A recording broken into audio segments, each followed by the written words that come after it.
નમો અરહંતાણં નમો સિદ્ધાણં નમો આયર્યાણં નમો વજ્જાયણં નમો લોય ત્રિકાળવર્તી સાહુણં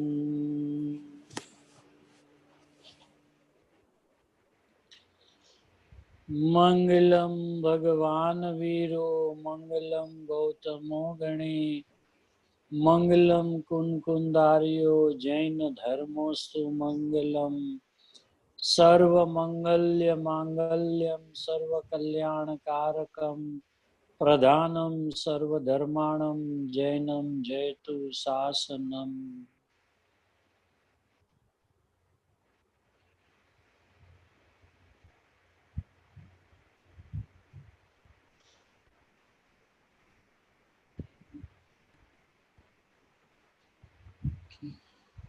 જિનેન્દ્ર પરમાત્માની ઓમ ધ્વનિના સારરૂપ આ શ્રી કુંકુંદ આચાર્ય ભગવાન દ્વારા વિરચિત ગ્રંથાધિરાજ સમયસારજી પરમાગમની ત્રીજી મંગલમય ગાથાનો શુભારંભ થાય છે.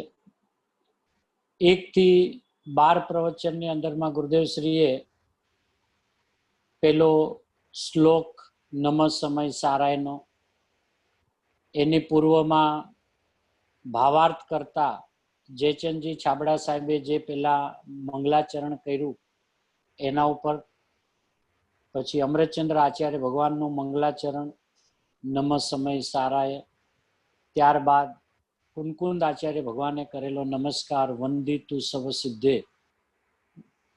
એ રીતે ધારાવાહી મંગલમય શરૂઆતની આ 1 થી 12 ગાથા જે છે કે જેમાં આખું સમયસારનું મર્મ આ 1 થી 12 ગાથામાં ભર્યું છે, એમાંની આ ત્રીજી મંગલમય ગાથા કે જે ગાથા સિદ્ધાંત શિરોમણી છે. આની અંદરમાં એકલા આચાર્ય ભગવાને સિદ્ધાંતો બધા ભરી દીધા છે. આ ગાથા એવી છે કે જેના એક સિદ્ધાંતોને ગાંઠ મારીને રાખવા જેવું છે. આ સિદ્ધાંતોને રાખીને સમજીને જ્ઞાનમાં અવધારીને પછી આગળ ગમે એટલો વિસ્તાર આવે તો એ વિસ્તારમાં જ્ઞાન આકુળ વ્યાકુળ નહીં થાય. જો આ ત્રીજી ગાથામાં બતાવેલા આચાર્ય ભગવાનના સિદ્ધાંતો જો સાંગોપાંગ જ્ઞાનની અંદરમાં હશે તો તરત એ જ ક્ષણે જ્ઞાન આપણને સમાધાન આપી દેશે. એટલે ખૂબ મહત્વની ગાથા છે આ ત્રીજા નંબરની મંગલમય ગાથા. પૂજ્ય ગુરુદેવશ્રીનું 13 નંબરનું મંગલમય પ્રવચન. સર્વપ્રથમ આપણે ગાથા આખી લેશું, ગાથાર્થ, ટીકા અને ભાવાર્થ.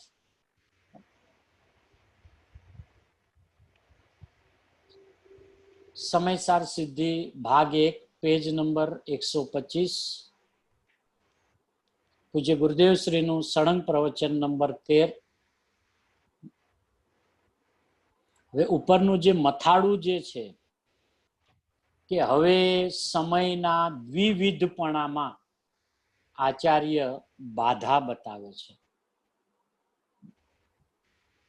કે પ્રભુ આપે બીજી ગાથામાં તો સ્વસમયને પર સમયને બહુ ઊંડાણથી ખોલ્યું.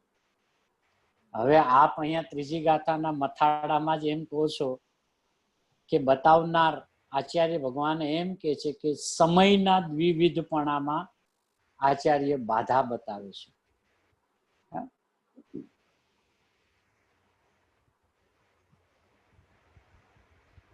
સ્વસમય અને પર સમયમાં બાધા બતાવે છે એમ ન કીધું. સમયના દ્વિવિધપણામાં આચાર્ય ભગવાન બાધા બતાવે છે. એટલે ન્યા પણ પેલા સમય બતાવ્યો હતો, જીવ નામનો પદાર્થ, અને પછી સ્વસમય ને પર સમયની વાત કરી.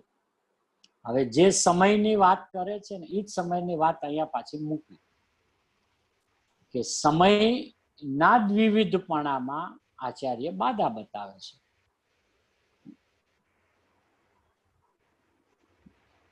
ત્રીજી ગાથા હરિગીત. એકત્વ નિશ્ચયગત સમય સર્વત્ર સુંદર લોકમાં તેથી બને વિખવાદિની બંધન કથા એકત્વમાં.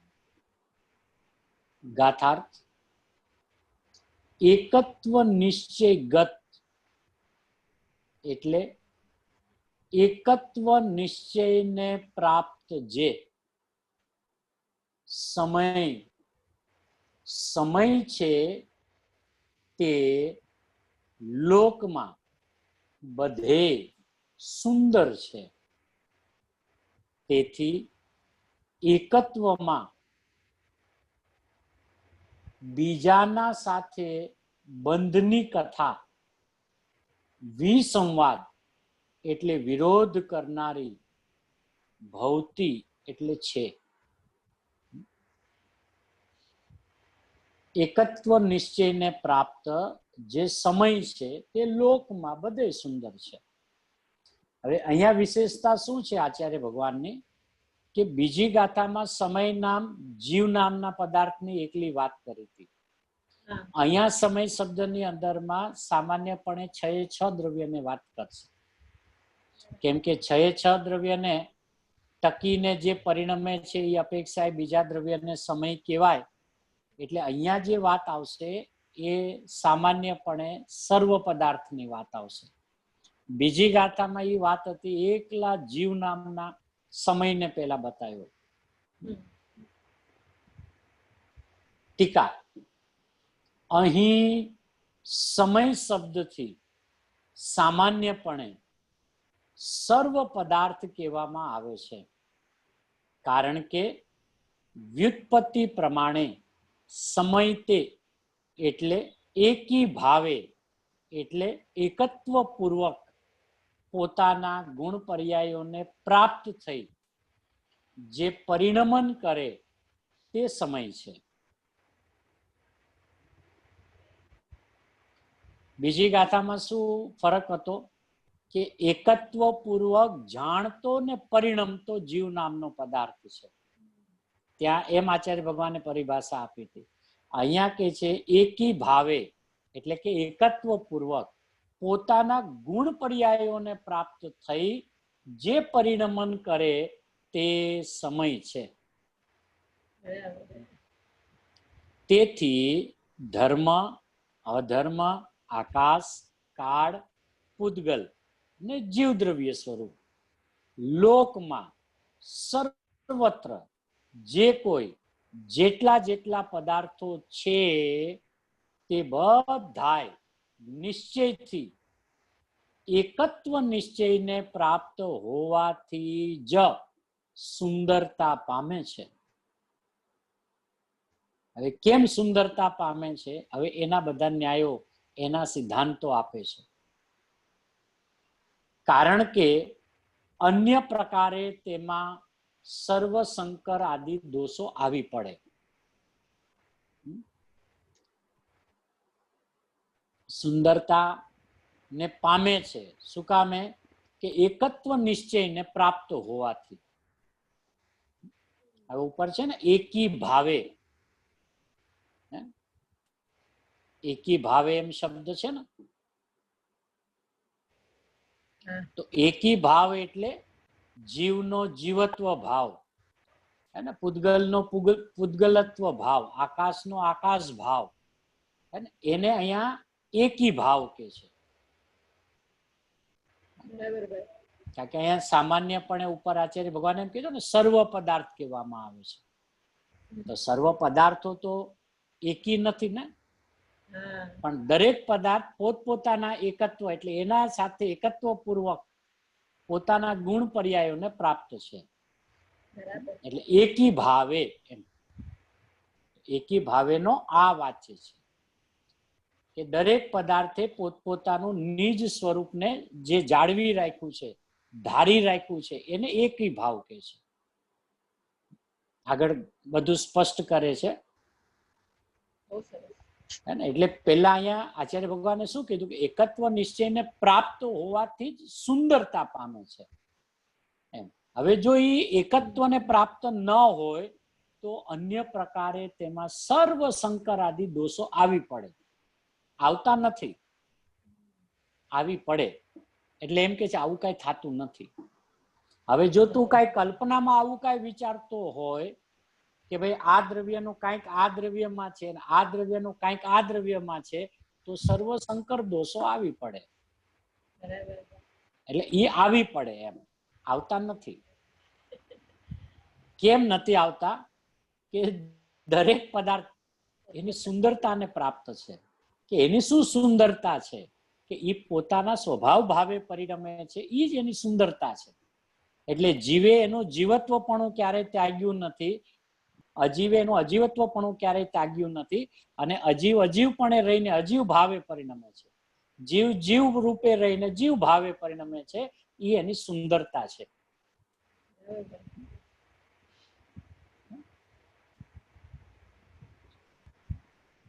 એટલે આરે બે વાત કરી કે કારણ કે અન્ય પ્રકારે તેમાં સર્વ સંકર આદિ દોષો આવી પડે એમ. એટલે આપણને લાગે જો આમ આવી પડે, કે આવી પડતા નથી, આવતા જ નથી.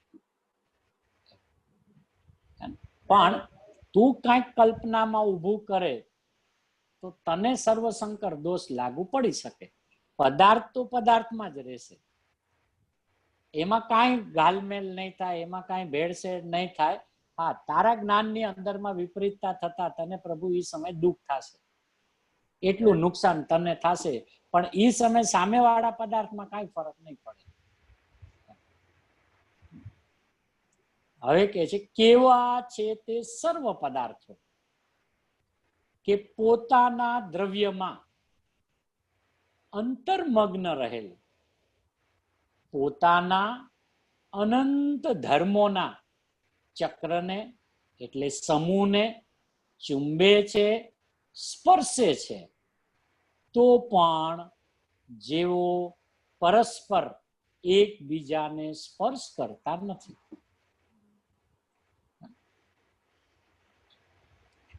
જો આચાર્ય ભગવાનને કમાલ, જો પહેલા સ્પર્શ લીધો હે ને. ઓલા પૂતગલમાં છે ને સૌથી ઇમ્પોર્ટન્ટ સ્પર્શ ગુણ છે,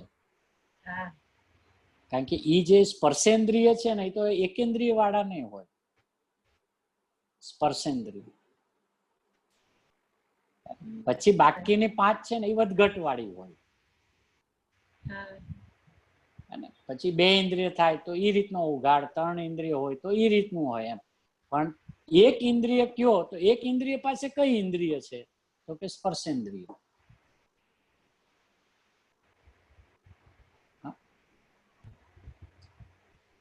એકેન્દ્રિય જીવ કયો અને પંચેન્દ્રિય જીવ કયો એમ, હે ને. તો પંચેન્દ્રિય જીવ શું છે કે એ પૂતગલનું ડેવલપમેન્ટ વાળું ફાઇનલ પ્રોડક્ટ છે એમ, ફૂલ ડેવલપ. સંઘની પંચેન્દ્રિય એટલે ફૂલ ડેવલપ પ્રોડક્ટ છે. તો એમાં 5 ઇન્દ્રિયો અને છઠ્ઠું મન, આ બધું જ એક સાથે ફૂલ પ્રોડક્ટ. આનાથી બહાર આમાં કાંઈ ન હોય, એટલે એનું ફૂલ વર્ઝન છે એમ. પછી હવે એ આમ થઈ જાય તો એ કે 4 ન હોય, પણ એને 1 તો હોય જ. ઈ કઈ ઇન્દ્રિય હોય 4? સ્પર્શેન્દ્રિય. અહીંયા આચાર્ય ભગવાને પહેલું સ્પર્શ થી ઉપાડ્યું છે.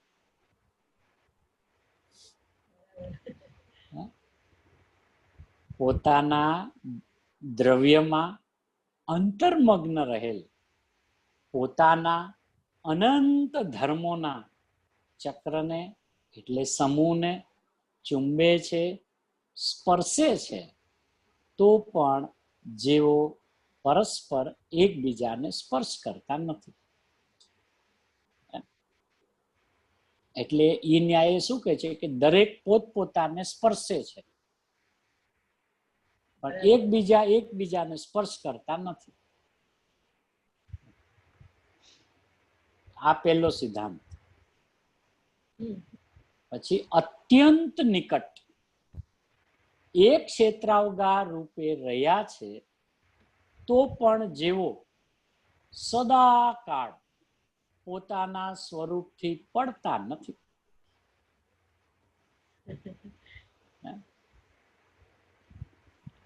અત્યંત નિકટ, એક ક્ષેત્રાવગા. હવે એક ક્ષેત્રાવગા સંબંધ બધાને ખ્યાલ છે સામાન્ય રીતે, પણ એમાં સૌથી ઇમ્પોર્ટન્ટ છે અત્યંત નિકટ. ઈ શબ્દ આમાં ઇમ્પોર્ટન્ટ છે. એક ક્ષેત્રાવગા વાંચી ન લેવું કે કેમ ઈ આમ અત્યંત નિકટમાં પ્રભુ આપને શું કેવું છે કે ઓલો કર્મણ શરીર, હા નો કર્મ, હા છે ને બધા અત્યંત નિકટ છે, બીજા તો હજી દૂરવર્તી છે. બરાબર. મૂળ ઈ અત્યંત નિકટ, એક ક્ષેત્રાવગે. એટલે જ્યાં આપણી સત્તા છે વર્તમાનમાં એને લગોલગ અત્યંત નિકટ પેલું કર્મણ શરીર છે. પછી તેજસ, ઔદારિક ને છે ને 5 શરીરની વાત આવે એમાં. તો એ વૈક્રિક, હા, અને ઔદારિક છે ને. તો એ શું છે કે ક્ષેત્ર તો એક ક્ષેત્રાવગા છે, પણ એમાં પણ વિશિષ્ટતા શું છે? અત્યંત નિકટ. એટલે અત્યંત નિકટ શબ્દ મૂક્યો, નહીતર એમ ન લખ્યું ખાલી એક ક્ષેત્રાવગા રૂપે રહ્યા છે તો પણ સદાકાળ પોતાના સ્વરૂપથી પડતા નથી. ઓકે સાહેબ, આ તો મા સિદ્ધાંત આપી દીધો. ગુરુદેવ તો હજી એક એક ને ખોલશે, રમઝટ કરશે કે આનાથી પહેલો આનંદના સમાચાર શું છે કે ભલે ને ક્ષેત્રથી અત્યંત નિકટ છે એટલે મારા કર્મ છે એમ કોણે કીધું? એમ પહેલું જ આવે ને, કર્મની રામાયણ હાલે છે કે સૌથી નિકટ કે કર્મણ છે કે હો અત્યંત નિકટ હો, પણ મારા થોડી ના છે. કે કેમ કે શું જો એમાં ઇમ્પોર્ટન્ટ શબ્દ તો પણ જેવો સદાકાળ પોતાના સ્વરૂપથી પડતા નથી. એટલે જીવ ક્યારે અજીવ રૂપે થતો નથી ને અજીવ ક્યારે જીવ રૂપે થતો નથી. સદાકાળ દરેક દ્રવ્ય પોતાના સ્વરૂપથી પડતા નથી. અને રહ્યા ક્યાં છે? તો કે અત્યંત નિકટ. કેટલી સુંદર વ્યવસ્થા છે. હા, અને પર રૂપે નહીં પરિણમવાને લીધે અનંત વ્યક્તિતા નાશ પામતી નથી. માટે જેવો ટંકોત્કીર્ણ જેવા એટલે કે શાશ્વત સ્થિત રહે છે. એટલે આજ દિવસ સુધી જીવ દ્રવ્યમાં કેમ ઘસારો ન થયો? હે ને, અજીવ દ્રવ્યમાં ઘસારો કેમ ન થયો? અનંત કાળના પદાર્થો છે તો કાંઈક તો ઘસાણા હોય ને સાહેબ. આખો દી જ્ઞાન કરે છે આત્મા, તો કાંઈક તો ઘસાણો હશે ને. નહીં કે કેમ કે પર રૂપે નહીં પરિણમવાને કારણે. અનંત વ્યક્તિતા એટલે પર્યાયો નાશ પામતી નથી. માટે જેવો ટંકોત્કીર્ણ જેવા શાશ્વત એટલે સ્થિત રહે છે. એટલે 6 દ્રવ્ય સદાય 6 દ્રવ્ય રૂપે રહેશે. એટલે આ અત્યંત નિકટની અંદરમાં એવું છે કે કોઈ પદાર્થનો કે કોઈ વ્યક્તિનો છે ને નિષેધ ન કરી નાખો. આની હારે મારે રહેવું જ નથી. બાપ રેવા દેજે. આ વસ્તુ તો મારી લાઈફમાં હવે હું કોઈ દિવસ લઈશ નહીં. આને બાપુ રેવા દેજે. 6 એ 6 હારે જ રહેવાના છે. 6 એ 6 હારે રહેશે. એટલે આનાથી આપણા જ્ઞાનની વિશાળતા ખીલવા આવે છે. ઘણી વાર આપણે ક્રોધમાં કહી દઈએ આની હારે હવે જિંદગી ભર રહેવું જ નથી, આનું મોઢું જ નથી જોયું. રેવા દેજે બાપુ. એ કઈ અલોક આકાશમાં જાય એવું દ્રવ્ય છે નહીં. નતું અલોક આકાશમાં જાય એવું દ્રવ્ય છે. અને તમે બધા છે ને 6 દ્રવ્ય એક સાથે એક સમયમાં એક સાથે જ હશો અને પાછા એક ક્ષેત્રાવગા હશે.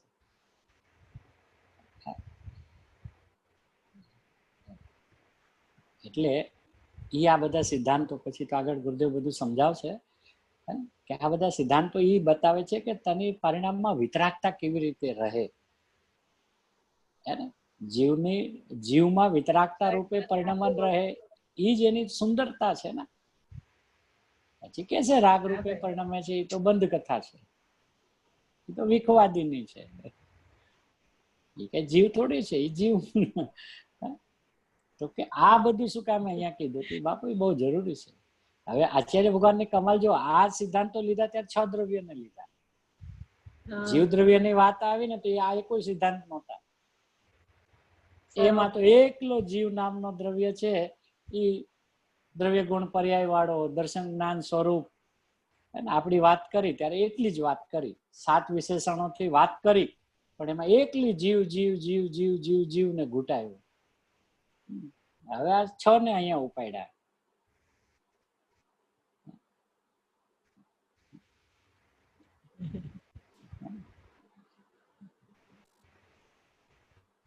જીવને સમજાયો પછી 6 દ્રવ્ય સાથે હશે તો તને કોઈ બાધારૂપ પ્રોબ્લેમ નથી, નથી. સમજાવે છે ને. હા, અને બધાય સુંદર છે. જો સાથે રહેવું એક વાત, હા સાથે રહેવું એક વાત, અને એને સુંદર જોવા એ બીજી વાત. સાથે તો રહેતા હોય પણ સુંદર ન જોઈ શકતા હોય ને. એટલે એ તો હજી ઘણા સિદ્ધાંતો આવશે. એ ખાલી એક ક્ષેત્ર જ સમજે છે, પણ એમાં ઇમ્પોર્ટન્ટ શબ્દ છે અત્યંત નિકટ. આચાર્ય વગરને સમજીને શબ્દ મૂક્યો છે ને, અત્યંત નિકટ. સાહેબ એક ક્ષેત્ર વગર લઈ લો કે બાપુ અત્યંત નિકટ. એટલે એના ઘણા ભાવ થાય એમ, કોઈનો અનાદર ન કરતો એમ. એ તને પાછો ભટકાશે. હા, ધ્યાન રાખજો, જેનો તે નકાર કે એ તને ભટકાશે. સરસ વાત છે ભાઈ. હા, ઓલા કેટલા વખત બહુ આધ્યાત્મિક વાત ઘણીવાર કરીએ પણ આપણને આ વાત ધ્યાનમાં ઘણીવાર નથી આવી જતી. આવી બધી વાત ખ્યાલ આપણે નકાર કરી દો ને, આવા જીવ જોઈએ જ નહીં. અરે બાપુ રહેવા દે, ક્યાંય નહીં જાય. બધા 6 લોકના દ્રવ્ય છે, એ 6 લોકમાં, હા લોકમાં જ રહેશે 6 દ્રવ્ય. તો અમારે શું કરવું? અમારે આની હારે નથી રહેવું કે બાપુ રહેવા દે, અત્યંત નિકટ છે બધા. અને ઘણી વાર કે ને આ રૂમ પાર્ટનર મને નહીં હાલે, આ બેઠા હોય ને ત્યાં હું નહીં બાજુમાં બેસું, રહેવા દેજો બાપુ. આની હારે આપણું જામતું નથી.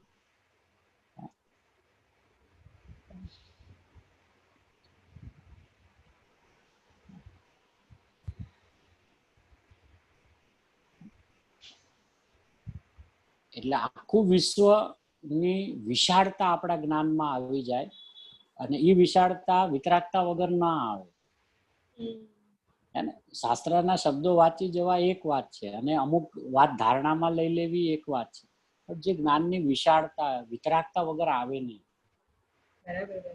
અને વિતરાગતા આવે તો પછી આખા વિશ્વને એ પોતાની અંદરમાં સંગ્રહી શકે એટલે આપણું જ્ઞાન બધાને એકદમ વિતરાગ ભાવે જાણી શકે. કે પછી અહીંયા આમ બધા કર્મના જથ્થા પડ્યા હે ને બાજુમાં કાર્બન શરીરમાં, કે ઓ તમારી બાજુમાં પડ્યા છે એટલે તમારા ને, કે ના, કે તો શું છે અત્યંત નિકટ છે. અમારી ને એની વોલ એક જ છે. આમ ઘણી વાર આપણે ના કહેતા દેશમાં અમારું ઘર ને એનું ઘર આમ છે, બે વચ્ચે ખાલી એક જ દિવાલ છે, પણ તો એના જ્ઞાનમાં શું હોય, ઈ એનું છે, આ મારું છે.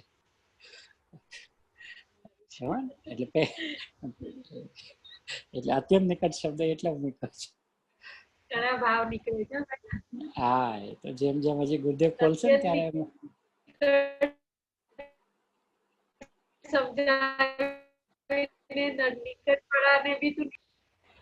હા,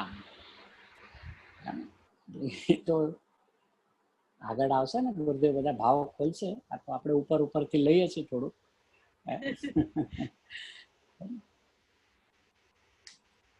પણ એમ કે આપણને આવું ક્યાંક ને ક્યાંક અંદરમાં છે ને પડ્યું હોય એમ, આ વ્યક્તિ નહીં, આ વસ્તુ નહીં, આ ક્ષેત્ર નહીં, ઓલું જ જોઈએ, ઓલા જ જગ્યાએ જોઈએ. આ વ્યક્તિ બાજુમાં બેઠા, જ્ઞાનમાં બેસે, દૂર બેસે, રેવા દે. ક્ષેત્ર તો ઓલું જ સારું, રેવા દે.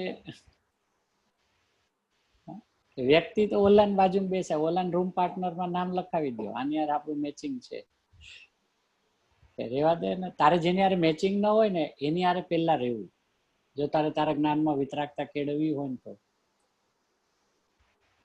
જેની યારે મેચિંગ ન હોય ને એની યારે રહેવું. સાચી વાત છે. કે એમ થોડી રહેવાય. આપણે આકુળતા કેટલી થાય કે આ સ્વાધ્યાય છે એના માટે કરીએ, નિરાકુળ થવા માટે કે આકુળતા વધારવા માટે? થાર તારા જ્ઞાન ને તને કેમ આકુળતા થાય? તને ઈ જ્ઞેય કેમ ન ગમે? અને ક્યાં તારું છે કે તારે એમાં ગમવાનું કે ન ગમવાનું? તને તો તારા જ્ઞાન ને ગમાડવાનું છે ને. હા, મૂળ તારે તો એ જ તારા છે. જ્ઞાન ને સારું, તું ક્યાં જ્ઞેયોમાં ઉલઝાય કે તૈયાર કર કે ક્યાં અત્યંત નિકટ. અને આપણી યારે આવા પ્રસંગો જીવનમાં બનતા હોય. બાર ગામ ગયા હોય એટલે રૂમ એલોટમેન્ટ થતી હોય ત્યારે કે કોણ, હા અમારે આ 3 અમારું લખી લો, આ 3 આરે અમારું ટ્યુનિંગ સારું છે, ઓલાને ઓલી રૂમમાં નાખી દે, એને આપણને નહીં ફાવે, તો આપણે રહેવા દે. તારે ચોઈસ એમ કરવી, જેની યાર નથી ફાવતું ને એને મારી યારે મૂકો. પણ એને નથી ફાવતું, પણ મને નથી ફાવતું ને, હું મારા જ્ઞાનને તૈયાર કરીશ 10 દિવસ. કેમ ન ફાવે? કેમ મારું જ્ઞાનમાં વિતરાગતા કેમ ના આવે? હું કેમ બધાને સમભાવે ન જોઈ શકું? એ અત્યંત નિકટ.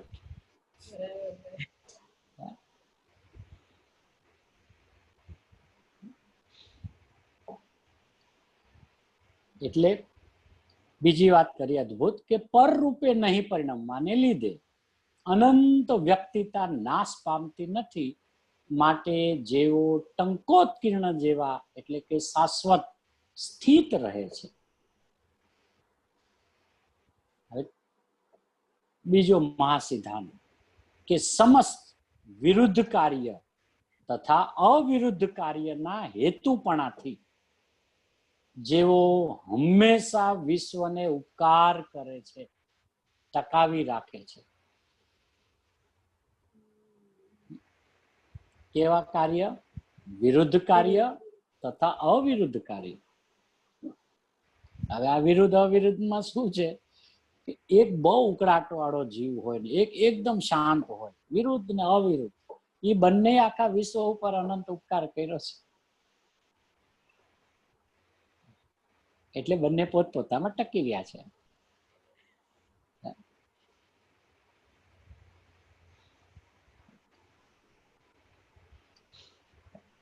આ પ્રમાણે સર્વ પદાર્થોનું ભિન્ન ભિન્ન અને એકપણું સિદ્ધ કર્યું. ભિન્ન ભિન્ન અને એકપણું સિદ્ધ થવાથી, એ સાહેબ ભિન્ન ભિન્ન કે એકપણું, બે શબ્દ આપે પ્રભુ હારે મૂક્યા. ભિન્ન ભિન્ન એકપણું સિદ્ધ થવાથી, કે ભિન્ન ભિન્ન એટલે 6 દ્રવ્યો ભિન્ન ભિન્ન છે, અને એકપણું એટલે 6 દ્રવ્ય પોતપોતાનું એકપણું સિદ્ધ થયું આના. કેમ કે પર રૂપે નહીં પરિણમવાને કારણે સદા કાળ પોતાના સ્વરૂપથી પડતા નથી, એમ, અને ક્ષેત્રથી અત્યંત નિકટ. અને પહેલો બોલ પોતાના અનંત ધર્મોના ચક્રને ચુંબે છે, સ્પર્શે છે, તો પણ પરસ્પર એકબીજાને અડતા નથી. ભિન્ન ભિન્ન એકપણું સિદ્ધ થવાથી જીવ નામના સમયને, હવેલા બધાને સમય કીધું પછી હવે એ તો બધા કઈ જાણતા નથી. હવે જે જાણે છે ને જેને વાંધા છે એવા જીવ નામના સમયને બંધ કથાથી જ વિસંવાદની આપત્તિ આવે છે. તો પછી બંધ જેનું મૂળ છે એવું જે પૂદગલ કર્મના પ્રદેશોમાં સ્થિત થવું, તે જેનું મૂળ છે એવું પર સમયપણું, તેનાથી ઉત્પન્ન થતું પર સમય સ્વસમય રૂપ દ્વિવિધપણું, તેને એટલે જીવ નામના સમયને ક્યાંથી હોય? માટે સમયનું એકપણું હોવું જ સિદ્ધ થાય છે. એટલે કેટલી ખૂબીથી આચાર્ય ભગવાન ન્યાયયુક્ત વાત કરે છે. પેલા મૂક્યું, પક્ષ રજૂ કર્યો, પછી ઓલા એટલી વાત ત્યાં મૂકી દીધી બીજી ગાથામાં, સ્વસમય પર સમયની વાત સમજાય ને તો છેલ્લે એક લાઈનમાં લખ્યું કે આમ તો એ બાધા ઉપજાવનાર છે. નુકસાનકારક છે. નુકસાનકારક છે એમ કીધું. પછી ત્રીજી ગાથામાં 6 ને પેલા લીધા. એ જરાક જોઈ લે ને, એમાં કઈ બે પણ હોય છે કોઈ દિવસ? આકાશ આકાશ રૂપે પણ રે અને કાળ રૂપે પણ પરિણમે. એમાં એવું ન હોય. ચાલ પૂતગલ માં જોઈ લે. પૂતગલ ક્યારેક પૂતગલ હોય ને ક્યારેક જીવ રૂપે હોય. એમાંય ન હોય. હવે તારામ જોઈ લે. આ બે પણ તારામ ક્યાંથી આવ્યું? તો કે હું જ્ઞાન રૂપે પરિણમો અને રાગ રૂપે પરિણમો. અને રાગ થાય ને એનું જ્ઞાન થાય. આચાર્ય ભગવાન કેવો મૂક્યો? દ્વિવિધપણું તેને. તેને એટલે આટલા બધામાંથી કોને કેવું છે એમ કે તેને એટલે જીવ નામના સમયને. પછી શું ક્યાંથી હોય? હવે જો સીધું કેત ને ક્યાંથી હોત તો આ ભડનો દીકરો છે ને માને નહીં તરત. આચાર્ય ભગવાન સમજીને અહીંયા સમયના સામાન્ય અર્થમાં 5 દ્રવ્યોને લીધા કે સાહેબ અહીંયા એ લોકોને શું જરૂર છે? કે જરૂર છે તું સાંભળ, તને સીધું કહું તું ક્યાંથી પરિણમે તું કઈ માનીશ નહીં. તો બીજા દ્રવ્યને તો તું સ્વીકારે છે કે હા, તો આપણે એમાં જોઈ લઈએ. હવે તમે કયા કયા દ્રવ્યોમાં બે પણ દેખાય છે જરાક મને સમજાવી દે. ધર્મમાં કે નહીં સાહેબ? અધર્મમાં કે નહીં સાહેબ? આકાશમાં કે ના સાહેબ? કાળમાં કે ના સાહેબ? પૂતગલમાં કે ના સાહેબ? હવે તું એકલો બચ્યો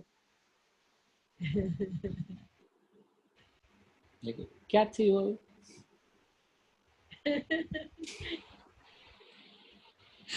ઓલા બધાને રાખીને પછી આપણી વાત કરે. આમાં જો એની કમાલ જો આચાર્ય, હું તો આમ વાંચીને છક થઈ ગયો કે આ આચાર્ય ભગવાન તો ગજબ છે. એને જરા ટીકા આગળ છે ને 125 નંબરમાં ટીકાની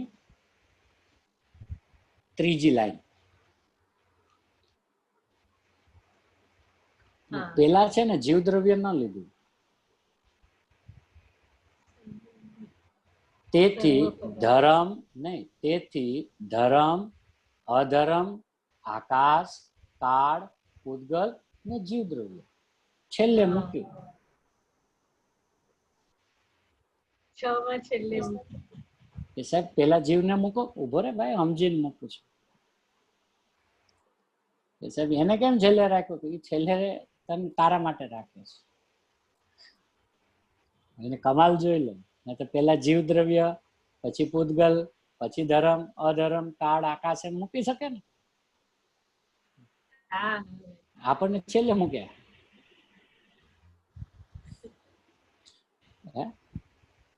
આપણે મસ્તક ઝૂકી જાય કે શું પ્રભુ આપનું દિવ્ય જ્ઞાન છે. આવને અને ક્રમ પણ જો કેવો મૂકી દીધો.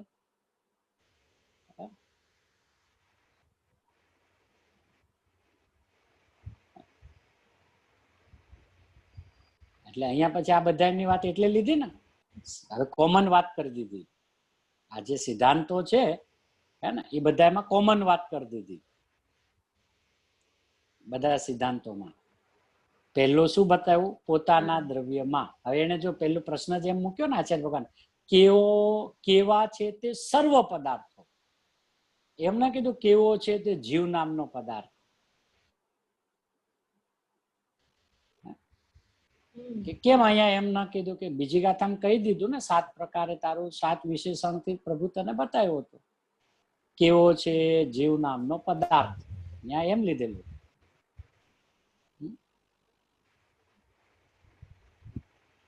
અહીંયા શું મૂક્યું? કેવા છે તે સર્વ પદાર્થો.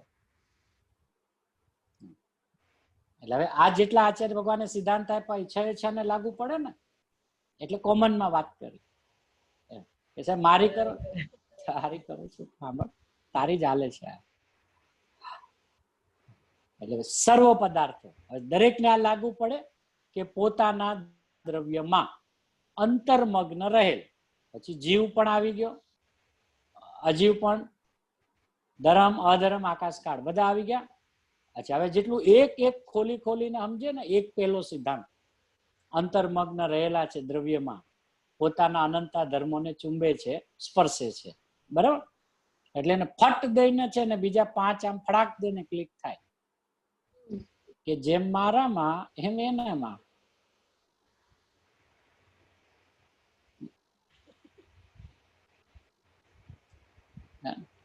પછી તેનું જ્ઞાન ખીલે ને એટલે બીજા બોલમાં જાય.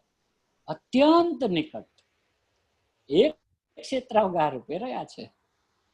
તો બધા આવ્યા ને, બધાને આ શબ્દ લાગુ પડે, કારણ કે બધા જ દ્રવ્યો આકાશના એક ક્ષેત્રમાં રહે છે. અને કેવા કે અત્યંત નિકટ. તો પણ આનંદના સમાચાર, તો પણ સદા કાળ પોતાના સ્વરૂપથી પડતા નથી. ઓહો પ્રભુ, તો આજ દિવસ સુધી મારું કઈ થયું જ નહીં, કે તારું કઈ થાય નહીં, તારામાં કઈ થવાનું પણ નથી. તું સદાય જીવનો જીવ રૂપે જ રહેવાનો છે. રહ્યો તો રહ્યો છે ને રહીશ. એ કેમ? કે મારું અજ્ઞાન હોય, મિથ્યાત્વ હોય, ઘોર અજ્ઞાન હોય. અરે તું એકેન્દ્રિયમાં વયો જા તો તારું જીવ પણ નહીં જાય. તો સાહેબ તો આનંદના સમાચાર છે. પછી એકેન્દ્રિયમાં જાય પછી સિદ્ધ જ થાય ને સીધો. પછી આમ નીચે થોડી જાય, પછી તો સીધો સિદ્ધ થાય ને. અચ્છા, ઓલો એકેન્દ્રિય, ઓલા એકેન્દ્રિય. આમ તો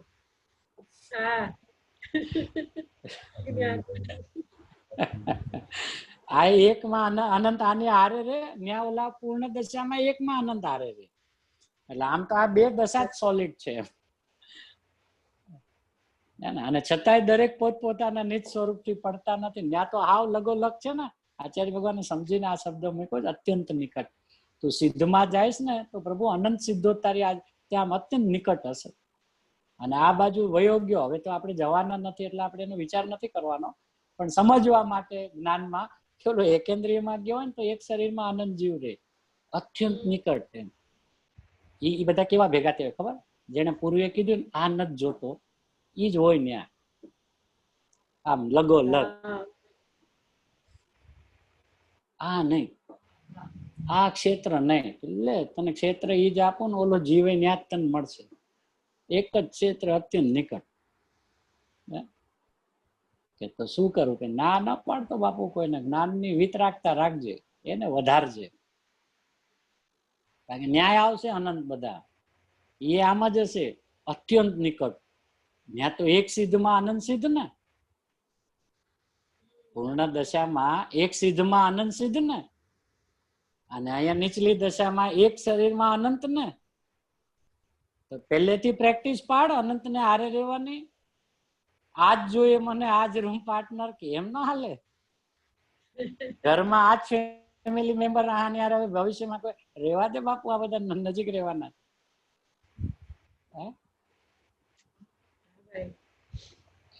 એટલે બધા કોઈ કે મારે એકલા, હા એ કે મારે એકલા રહેવું, કે જિંદગીમાં તું કોઈ દી એકલો રહી ન કે ધ્યાન રાખજે. તું જ્યાં આવીશ ને ત્યાં 6 હશે. ગમે ક્ષેત્રમાં ભાગીને વયો જા, તું જ્યાં આવીશ ને ત્યાં 6 હશે. તું ભલે એમ માનતો હું અહીંયા એકલો આવ્યો, બાપુ એકલો કોઈ દી જગતમાં કોઈ રહી જ ન હોય, રહી ન શકે. એટલે દરેક પોતપોતામાં એકલા જ રહ્યા છે એમ, પણ અત્યંત ક્ષેત્રથી નિકટતામાં બીજા 5 હોય જ. તો તું ક્યાં ભાગીને જઈશ? મારે ભાગી જાવ, ક્યાં ભાગી જાય બોલ? કયું અલોક આકાશમાં જા તો વાત જુદી છે. તો પછી ત્યાં તને કોઈ નહીં મળે, તોય તને 2 તો મળશે જ, એક આકાશ ને એક તું. હાવ એકલો તું ક્યાંય નહીં હોય, પણ આ તો તું નથી જઈ શકતો એ વાત જુદી છે. એ અત્યંત નિકટ ક્ષેત્રમાં છે. હવે આ બધાને પેલા 5 ને લીધા, 6 ને છેલ્લે આપણને મૂક્યા. પછી આચાર્ય ભગવાન નું હૃદય અહીંયા સમજાય કે છેલ્લે હું કામ લીધા, કે હવે બધાને તને સમજી ગયો, હવે હું તને બતાવું ક્યાંથી હોય. તું જ કે ક્યાંથી હોય? તે જ હમણાં કીધું ને, ધર્મમાં ન હોય, અધર્મમાં ન હોય, આકાશમાં ન હોય, કાળમાં ન હોય, પૂતગલમાં ન હોય. હવે કોણ બચ્યો? હવે સાહેબ હું બચ્યો. હવે તું કે તારા 2 પણ ક્યાંથી આવ્યું? આમાં બોલે આ જીવનારને ક્યાંથી હોય? પ્રશ્ન પૂછ્યો, ક્યાંથી હોય? તું લાવ્યો કેવી રીતે? માટે સમયનું એકપણું હોવું જ સિદ્ધ થાય છે. કમાલ તો જો સ્વસમય પર સમયને એટલી અદ્ભુત રીતે સ્પષ્ટ પણ કરી દીધો, બતાવી પણ દીધો અને સમેટી પણ લીધો. કે ક્યાંથી હોય, ક્યાંથી હોય ના ભણકારા વાગે ને એટલે સીધું સમ્યક જ્ઞાન. એને હાલતા ચાલતા છે ને, ઉઠતા બેસતા પોતાને પૂછો ને, હું જીવે હોય રાગ વાળો હોય ક્યાંથી હો, હું ક્યાંથી હો, એમ ખાલી એક વાર એની જાત સાથે આમ આનંદિત થઈને પૂછે ને, મને જ્ઞાન થાય ને રાગ થાય. રાગ થાય ક્યાંથી થાય, ક્યાંથી થાય, કેવી રીતે થાય? હું તો જીવ છું ને, જીવમાં તો જ્ઞાન થાય. રાગ કેવી રીતે થયું? પોતાને પૂછે ને ક્યાંથી થાય, તો બપોરે તો ફેસલો થઈ જાય. લાંબો સમય ના લાગે, ખાલી એટલું જ બમ મારો કરે, એકદમ ધારાવાહી. શું થાય? રાગ થયો. રાગ ક્યાંથી થાય, ક્યાંથી થાય? આને જોયો એટલે થયો, એ તો જ્ઞાન થયું. જોયો ને કે હા તો જોવું તો જ્ઞાન છે, રાગ ક્યાં છે? પોતાને ખાલી પૂછે ને પ્રેમથી એટલે બપોરે તો ફેસલો કરી નાખે. તરત ગુરુદેવના ચરણમાં જઈને ઢળી જાય, સાહેબ પતી ગયું, આમાં તો કઈ હતું જ નહીં. એ તો કહીએ છીએ. પછી ખબર પડે છઠ્ઠા નંબરે આપણને હું કામ મૂક્યા. હું તો સૌનો હેડ છું ને, જીવ દ્રવ્ય તરીકે. હું 5 ને જાણું છું. ઉભો રે, તું તને નથી જાણતો એટલે તને છેલ્લે રાખ્યો છે. તને વિશ્વાસ આવી જાય તારો કે મારામાં 2 પણ હોય ક્યાંથી, તો તું સીધું નહીં માને. તો આ લાઈન તો હું પેલા લખી અગર બાપુ સમજીને કીધું છે.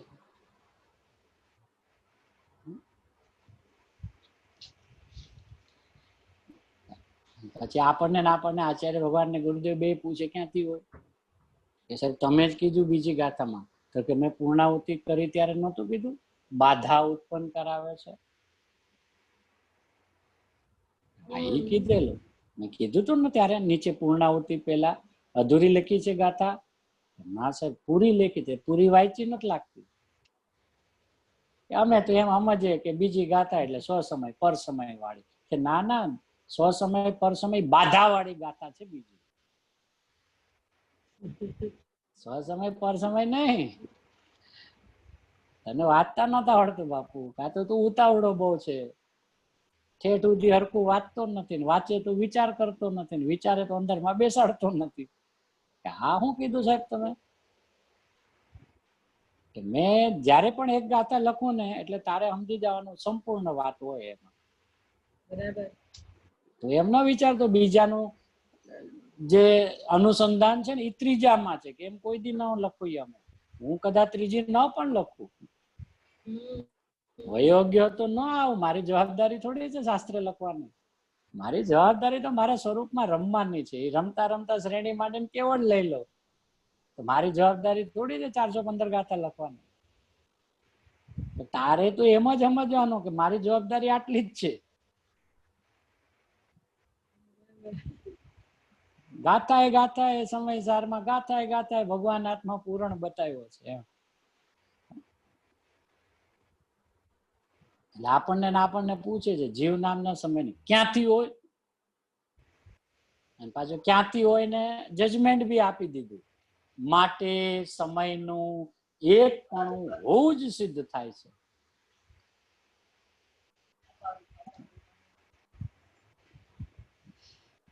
આરે જજમેન્ટ આપી દીધું. પેલા પ્રશ્ન પૂછી લીધો. એટલે જજ પૂછતા હોય ને, છે કાંઈ તમારે કેવું છે સાહેબ? હવે અમે શું કે અમે જ કીધું 5માં ન થાય, તો હું મારામાં કેવી રીતે કહી શકું કે મારામાં 2 પણ થાય? તમારે કેવું જ કાંઈ કે નહીં? તો ફેસલો કે શું? માટે સમયનું એક પણ હોવું જ સિદ્ધ થાય છે.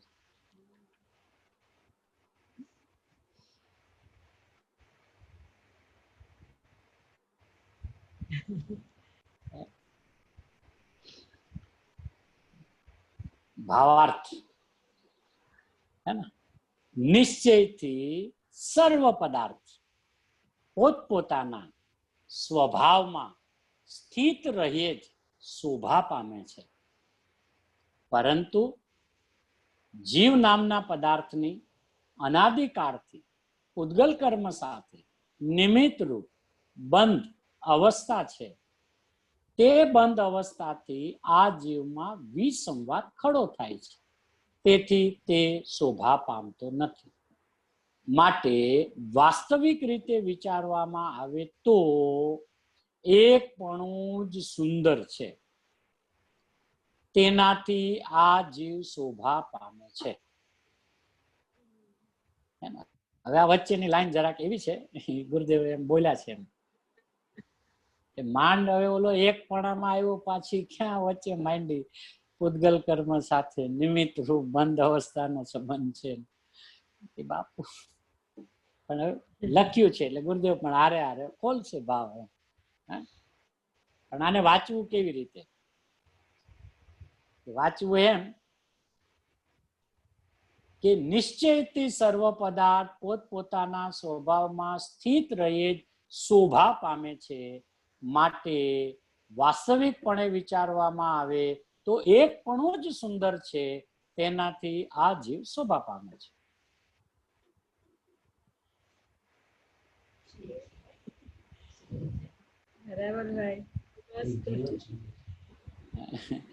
ઓલું વચ્ચેનું ભૂલી ગયા કે ભાઈ ભૂલવા માટે જ હતું, કારણ કે ઓલરેડી વચ્ચે વાળું જ મેં સમજી લીધું છે પહેલેથી. અનાદિકાળથી પૂતગલ કર્મ સાથે નિમિત્ત રૂપ, એ તો હું સમજી ના આવ્યો બાપુ. હવે જે સમજ્યો છે હાડું હાવ ખોટું છે એટલે ચોકડી મારવા આવ્યો છું. આ નહોતી ખબર કે હું તો સદા એક જીવરૂપ છું, એ જ મારી શોભા છે. એટલે મારે તો આટલું જ વાંચવાનું.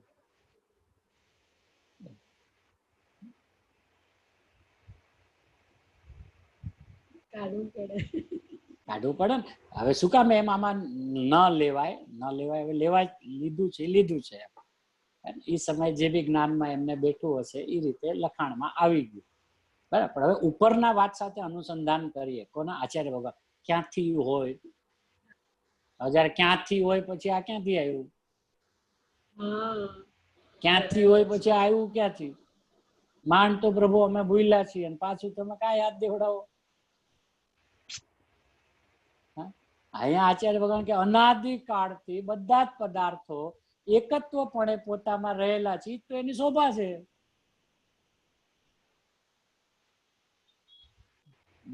અને પછી મેં જરાક એટલે મેં જરાક હું કર્યું, મને પૂછ્યું એટલે ક્યાંથી હોય? તું ડાયો થાય ને ક્યાંથી હોય એટલે કે 5માં છે કે ના? તો તું 6 છે, એ 6 આખું વિશ્વમાં તમે 6 જણા છો ને? હા, તો 5માં નથી, તારામાં ક્યાંથી હોય? બંધારણ તો બધાનું હરખું જ છે. ઈ કેવી રીતે કે વાંચી લે, આગળ સિદ્ધાંત બતાવ્યા. એ પોતાના ગુણ પર્યાયોના ચક્રને ચુંબે છે, તો તને ચુંબે જ છે ને, તું ચુંબે જ છે ને તારા ગુણ પર્યાયોને. હા પ્રભુ. પછી બીજો બોલ યાદ કરી લે. અત્યંત નિકટ એક ક્ષેત્રાવગા રૂપે રહ્યા છતાં પોતાના સ્વરૂપથી પડતા નથી, તો તું પડ્યો નથી ને અત્યાર સુધી? જીવથી અજીવ થયો કે ના સાહેબ? પછી પર રૂપે નહીં પરિણમવાને લીધે તું કોઈ દી પર રૂપે પરિણમ્યો? અજીવ રૂપે પરિણમ્યો કે નહીં સાહેબ? તો તું તો જીવ નો જીવ રહ્યો. પછી શું કે? અને વિરુદ્ધ અવિરુદ્ધ કાર્ય આખું વિશ્વ ઉપર ઉપકાર કરે છે, એટલે ટકાવી રાખે છે. વિરુદ્ધ અવિરુદ્ધ નો ગુરુદેવ અર્થ કરશે અંદર. હવે તું જ કે લે, ક્યાંથી હોય? ક્યાંથી હોય? માંડ અમે ક્યાંથી હોય એની મસ્તી ચડ્યા, પાછું આ ક્યાં માંડી? કર્મરૂપ નિમિત્તની બંધ અવસ્થાથી જીવને વિસંવાદ. બાપુ અમને નથી ખબર. એટલે ખરેખર વાસ્તવિક રીતે વિચારવામાં આવે તો એક પણ જ સુંદર છે, અને એક પણ જે સુંદર છે એ તો મારી શોભા છે. એનાથી તો હું શોભાયમાન છું. હવે મારે શોભા જ પમાડવી છે, તો વચ્ચેની શોભા પામતો નથી, એને શું કામ વાંચવું? ખબર નથી, મને ખબર નથી. કારણ કે ઓલા પૂતગલ પણ એના એકત્વમાં નિશ્ચયગત છે સાહેબ. એ સુંદરતાને પામેલો છે, જેનામાં જ્ઞાન નથી. ઓલા 5માં જ્ઞાન નથી સાહેબ, એ સુંદરતા. અને મારી વાત આવે ને હવે તમે કયો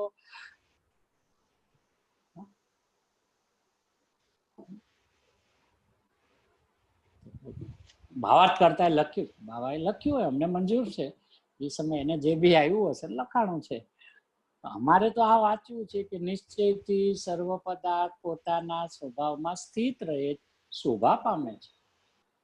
પછી શું વાંચશો કે માટે વાસ્તવિક રીતે વિચારવામાં આવે તો એક પણ જ સુંદર છે,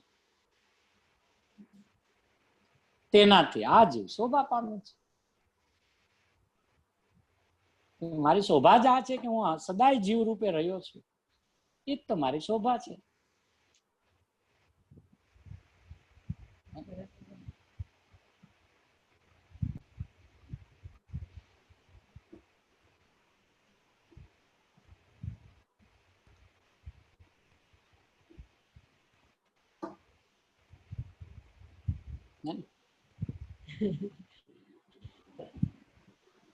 હવે પૂજ્ય ગુરુદેવ શ્રી તો અદભુત આમાં ખોલ્યું છે બધું, જબરજસ્ત. હવે 13 નંબરનું ગુરુદેવ શ્રીનું મંગલમય પ્રવચન. બીજી ગાથામાં એમ કહ્યું, દરેક પદાર્થ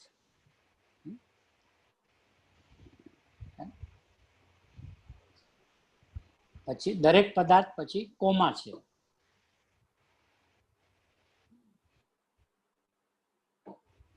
એ આમ બોલતા હોય ને પેલા એમ શરૂઆત કરીને કે ભાઈ બીજી ગાથામાં એમ કહ્યું કે દરેક પછી કે પદાર્થ, પછી પદાર્થ કીધા પછી બીજી ગાથામાં દરેક પદાર્થ લીધા નથી ને. બીજી ગાથામાં દરેક પદાર્થ નથી લીધા, જીવને એકને જ લીધો છે. પણ ઘણી વાર એમ કે આપણે કઈક બોલતા ફ્લોમાં બોલ્યા હોય ને એમ શરૂઆત થાય ને, બીજી ગાથામાં એમ કહ્યું કે દરેક પદાર્થ, પછી તરત ગુરુદેવને ક્લિક થયું, અરે એમાં નથી, આમાં છે ત્રીજી ગાથામાં. પછી બીજી ગાથામાં શું હતું ને, એટલે ન્યાની વાત આખી જોડાણ વાળી બતાવી કે પોતાના સ્વસમયમાં પરિણમે તો એ આત્મા રૂપે કહેવાય યથાર્થ, અને પરપણે પરિણમે તો એ અનાત્મા રૂપ દશા થઈ. એ વાત આવી ગઈ બીજી ગાથામાં એમ. એટલે અહીંયા દરેક પદાર્થ પછી કોમા એટલે છે એમ. કારણ કે આમ સીધું વાંચો કે દરેક પદાર્થ પોતાના સ્વસમયમાં પરિણમે તો એ આત્મા રૂપે કહેવાય યથાર્થ. દરેક પદાર્થ આત્મા છે.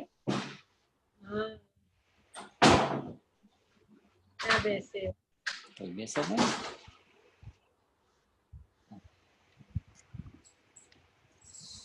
એટલે ત્યાં કોમા એમ કે ભાઈ દરેક પદાર્થની વાત કરી, અને પછી અહીંયા પાછી બીજી ગાથાને યાદ દેવડાવી એમ કે બીજી ગાથામાં એમ કીધેલો ને કે પોતાના સ્વસમયમાં પરિણમે તો એ આત્મા રૂપે કહેવાય યથાર્થ, અને પરપણે પરિણમે તો એ અનાત્મા રૂપ દશા થઈ.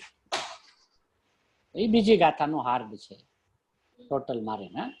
આત્મામાં એ અપેક્ષાએ દ્વિવિધ પણ આવ્યું, એટલે બીજી ગાથાનું હજી થોડુંક અનુસંધાન કરીને વાત કરે છે. હવે એ જે આગળ આચાર્ય ભગવાને વાત કરી, એ જ આચાર્ય ભગવાને પૂર્ણાહુતિમાં આ વાત કરી, ટીકાના પૂર્ણાહુતિમાં કહી દીધેલું બીજી ગાથામાં જ કે આમ તો દ્વિવિધ પણ ઉત્પન્ન થાય છે.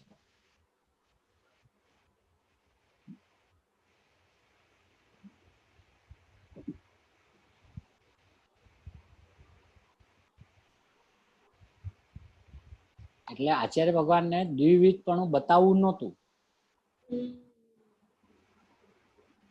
અને એને એમ કેવું હતું દ્વિવિધ પણ પ્રભુ ઉત્પન્ન થાય છે, આમ ન હોય.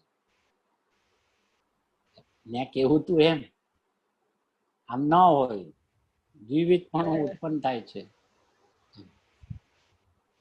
એટલે એમણે ટીકાની અંદર એને વાત પૂરી કરી દીધી.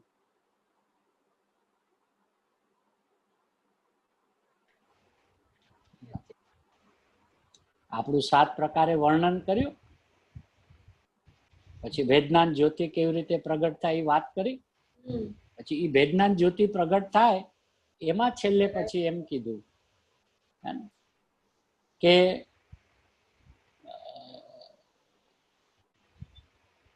પર સમય એમ પ્રતીત રૂપ કરવામાં આવે છે આ રીતે જીવ નામના પદાર્થને સ્વસમય અને પરસમય એવું વિવિધપણું પ્રગટ થાય છે. અને આ મૂળ શાસ્ત્રમાં 10મા પેજ ઉપર 9મું 10મા પેજ ઉપર જે ઓરિજિનલ ટીકા છે આચાર્ય ભગવાનની, એટલે એમણે શું કર્યું, વિસ્તાર આપણો 7 પ્રકારે, એટલે વિસ્તાર નથી કર્યો, આપણા વિશેષણો દ્વારા આપણને વર્ણન કર્યું.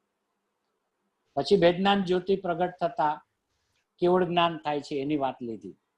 પછી ફરી પાછા વિષય ઉપર આવ્યા, મોહ રાગ દ્વેષ ભાવો રૂપે પરિણમે એ પર સમય છે અને જ્ઞાન દર્શન ચારિત્ર રૂપે પરિણમે સ્વસમય છે. એ 2 વાત કરી. પછી ફાઇનલમાં શું કે છે, આ રીતે જીવ નામના પદાર્થને સ્વસમય અને પરસમય એવું વિવિધપણું પ્રગટ થાય છે. હવે જે બુદ્ધિશાળી હોય ને અહીંયા જ પકડી લે, દ્વિવિધપણું પ્રગટ થાય છે. એ તમે શું કીધું પ્રભુ? હવે જેની ન આવેલી તો અહીંયા વધારે ખોલીને ત્રીજી ગાથામાં ચોખ્ખું કરીને કહી દીધું કે તને ધ્યાન ગયું નથી લાગતું, તારું દ્વિવિધપણું પ્રગટ થાય છે, મેં બીજીમાં કહી દીધેલું. તો તું તો સ્વસમયને ચોઈટો હતો, સ્વસમયમાં એકાગ્ર થાવ, દર્શન જ્ઞાન ચારિત્રમાં થાવ. કે ના થવાય, કારણ કે દર્શન જ્ઞાન ચારિત્ર તું ગોતીશ ક્યાં? જ્યાં એક છે ત્યાં આનંદ છે, તું ગોતીશ કેવી રીતે? તારે તો આમ અંદરમાં આખામાં ઠરવાનું છે. એટલે દ્વિવિધપણું શબ્દ ઓલરેડી બીજી ગાથામાં પૂર્ણાહુતિ પહેલા મૂકી દીધું અને એનાથી જ પૂર્ણતા કરી. બરાબર, હવે ધ્યાન ને ન ખેંચાણું, દ્વિવિધપણું કીધું. હવે એ દ્વિવિધપણું એને નતું બતાવવું, એ કેવી રીતે ખબર પડી? કે આ ત્રીજી ગાથાનું મથાળું વાંચી લો કે હવે સમયના દ્વિવિધપણામાં આચાર્ય બાધા બતાવે છે કે બીજીમાં દ્વિવિધપણું એને નહોતું બતાવવું. કેવી રીતે ખબર પડી? કે આ ત્રીજી ગાથાના મથાળામાં ખબર પડી કે એમાં એને દ્વિવિધપણું બતાવવું જ નહોતું, એને તો સમય બતાવવો હતો. હવે જો એને ખરેખર દ્વિવિધપણું બતાવવું હોત તો આમાં બાધા બતાવે છે ન લખત. કારણ કે આચાર્ય ભગવાન પોતાની જ વાતને બતાવીને ઉઠાપે થોડી. બીજીમાં કીધી ને ત્રીજીમાં એને ખોટી છે એમ થોડી સાબિત કરે. ત્રીજીમાં હું કીધું કે જે મેં બીજીમાં કીધું ને એનો વિસ્તાર કરીને ત્રીજીમાં કહું છું. એટલે શું કેવું હતું તમારે? કે મારે બીજીમાં સ્વસમય પરસમય કેવું જ નહોતું. તું આખી ગાથાને સ્વસમય પરસમય તરીકે જ સમજી બેઠો છે. એ બીજી ગાથા એટલે હા એ સ્વસમય પરસમય વાળે ને, કે ના ના સમય વાળે.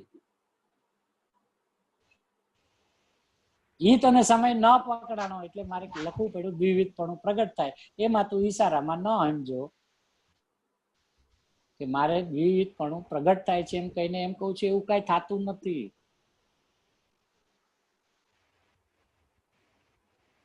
સાહેબ ઈ અમને કેમ ખબર પડે? કે હા વાંચ્યું નહીં ત્રીજા ગાથાનું મથાળું? શું લખ્યું છે એમાં? હવે સમયના, જો સમય સ્વસમય પર સમય 2 માંથી એ કોઈનું નામ ન લીધું, નહીતર કેવું શું જોઈએ ખબર? મથાળું એમ આવવું જોઈએ કે હવે પર સમયમાં દ્વિવિધપણામાં આચાર્ય ભગવાન બાધા બતાવે છે.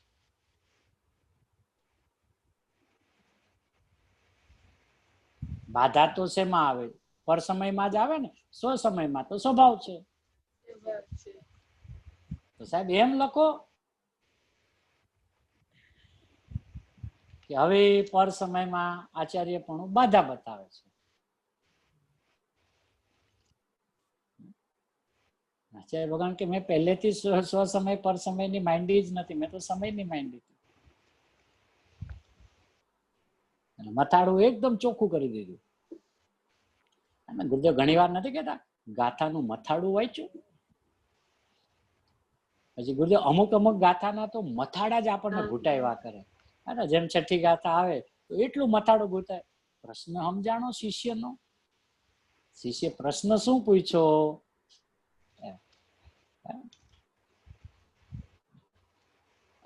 એટલે ઘણી વાર ગુરુદેવ એટલું બધું મથાળું ઘૂંટાવે તો એનાથી આપણને ક્લિક થાય કે ઓહો આમ નથી કેવું ઈ બતાવતી આ ગાથા છે, આમ છે એમ બતાવતી ગાથા જ નથી. વાંચ્યું જ કોઈ દી એ રીતે ગંભીરતાથી નહીં ને. કોઈને પૂછી લો બીજી ગાથા એટલે હા સ્વસમય પર સમય વાળી કે ના ના સમય વાળી. કે એમ કેવી રીતે ખબર પડી કે 7 પ્રકારે મારું વિશ્લેષણથી તો મને નવાઈ જો 7 પ્રકારે મારા વિશેષણો આપી આપીને મને બતાવ્યો. તો સમયને બતાવ્યો છે ને કે સ્વસમયને બતાવ્યો છે? વળી હું કેવો છું એમ ના કીધું વળી સ્વસમય કેવો છે. એક જગ્યાએ એક શબ્દ એમ વાપરો નથી કે વળી સ્વસમય કેવો છે. વળી જીવ નામનો પદાર્થ કેવો છે. પદાર્થ બતાવ્યો ને કે હા તો સમય બતાવ્યો, સ્વસમય ક્યાં બતાવ્યો?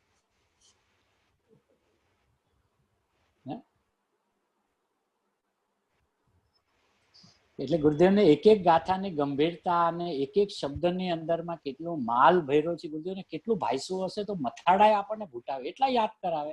6ઠી ગાથાનું હોય, ક્યારેક 11મી ગાથાનું હોય, કોઈ શિષ્યને એવો પ્રશ્ન મુખમાં મૂક્યો હોય એટલે ગુરુદેવ એવું ઘૂટાવે પ્રશ્ન કા રૂપ સમજ में आया એમ પૂછ્યા કરે. ક્યાં શિષ્યને પ્રશ્ન પૂછ્યા ખ્યાલ में आया? હા સર ખ્યાલમાં આવ્યા. એવો તે શુદ્ધાત્મા કોણ છે કે જેનું સ્વરૂપ જાણવું જોઈએ? સાંભળ હવે હું શુદ્ધ કઈ રીતે છું એમ પ્રશ્ન પૂછ્યો છે, આત્મા નથી પૂછ્યો. આત્મા તો પહેલેથી સમજીને તો આવ્યો છે, ગોટાળા વાળો સમજીને આવ્યો છે ને, એટલે એને શુદ્ધ નો પ્રશ્ન પૂછ્યો છે.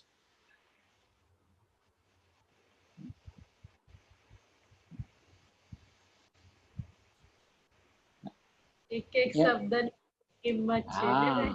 એટલે મથાળું પણ પેલા મૂક્યું આચાર્ય વગર. હવે હું કામ કીધું કે ઓલું તું સમજ્યો ને ક્રોસ કરી ગયો.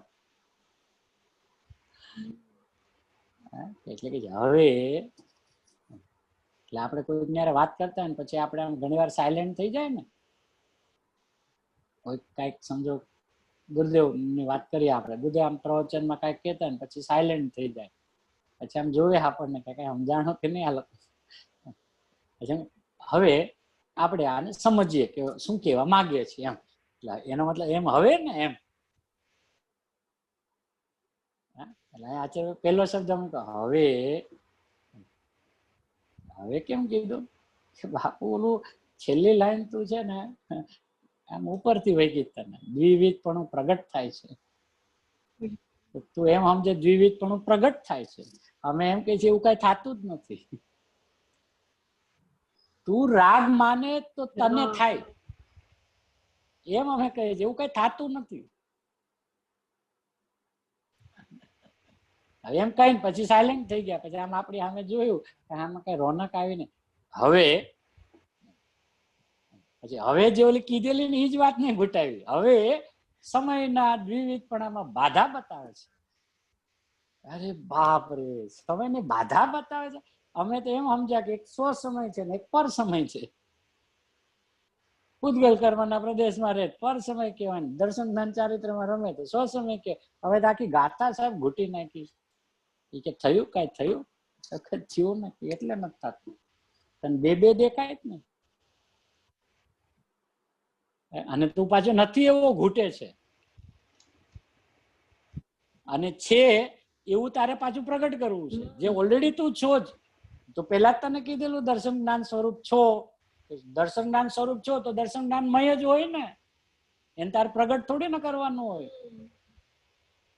વાત તો નથી બરાબર.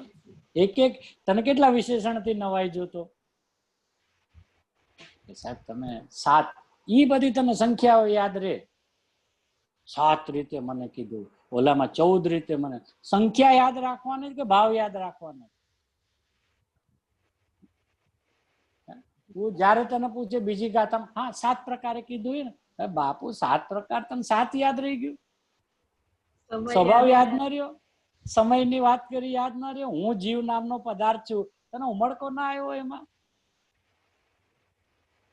એમાં તો આપણું પહેલું તો વર્ણન કર્યું ને, વળી કેવો છે જીવ નામનો પદાર્થ. આ જીવ પદાર્થ કેવો છે? આ જીવ પદાર્થ કેવો છે? ત્યાંથી તો આપણી શરૂઆત કરી. મેં ક્યાં પેલું કીધું સ્વસમય પર સમય? મેં તો તમે જો વળી જીવ કેવો છે, વળી તે કેવો છે, વળી તે કેવો છે, એ તને ઘડી ઘડી વળવાનું કેતો હતો. તું જો તો હું કહું સમજાય ને તને? તું જોતો જ નથી, મારી આમ મોઢું ફાડીને બેઠો. હા હવે આવો પણ છું, હા હવે આવો પણ છું, એમ નથી કેતો વળીને જો. તો આ તને એક આરે સાત દેખાશે ને, કે સાત નહીં, આવા તને અનંત દેખાશે અંદર એક સાથે. હે એ આપણે ચૂકી ગયા. ચૂકી ગયા આચાર્ય ભગવાનને ખબર પડી ગઈ કે આને પકડાણું નથી. એટલે કે હવે પછી હવે કીધું, મેં કીધું હવે હું કામ નથી. સીધું કઈ હગત ને, ચાલો હવે આપણે જે તમને કીધું છે એ સમજાવો વધારે. કે ના ના, આચાર્ય ભગવાન છે ને આમ એક તો સ્વભાવમાં ગળાડૂબ છે, બરાબર, અને જ્ઞાનની પણ જબરજસ્ત વિચિક્ષણતા છે ને. અચ્છા, ગુરુદેવની પણ એવી જ જ્ઞાનની વિચિક્ષણતા છે. એટલે ફટ દઈને છે ને આમ આપણને એક સેકન્ડમાં કડી લે, અને બેઠું જ કે નથી બેઠું. પછી સમયનો બહુ વેઇટ ન કરે, પછી ફટ દઈને ચાલો હવે. હવે શું કામ કીધું? તને ઓલું પકડાણું નથી, તારું રોનક દેખાય છે ચહેરાની. અને કાં તું ઊંધું પકડીને બેઠો છે પૂછ્યા વિના. સ્વસમય પર સમય, બીજી ગાથા પૂરી થઈ. કઈ વાળી કઈ ગાથા? એ બીજી એટલે સ્વસમય પર સમય. સાહેબ ગમે એને પૂછી લો. ગુરુદેવ કે રૂમમાં આવ, રૂમમાં આવ. એવું જ કીધું. હે જેને મને પૂછો કે આ બીજી ગાથા, સ્વસમય પર સમય, આમ થાય પર સમય, આમ થાય.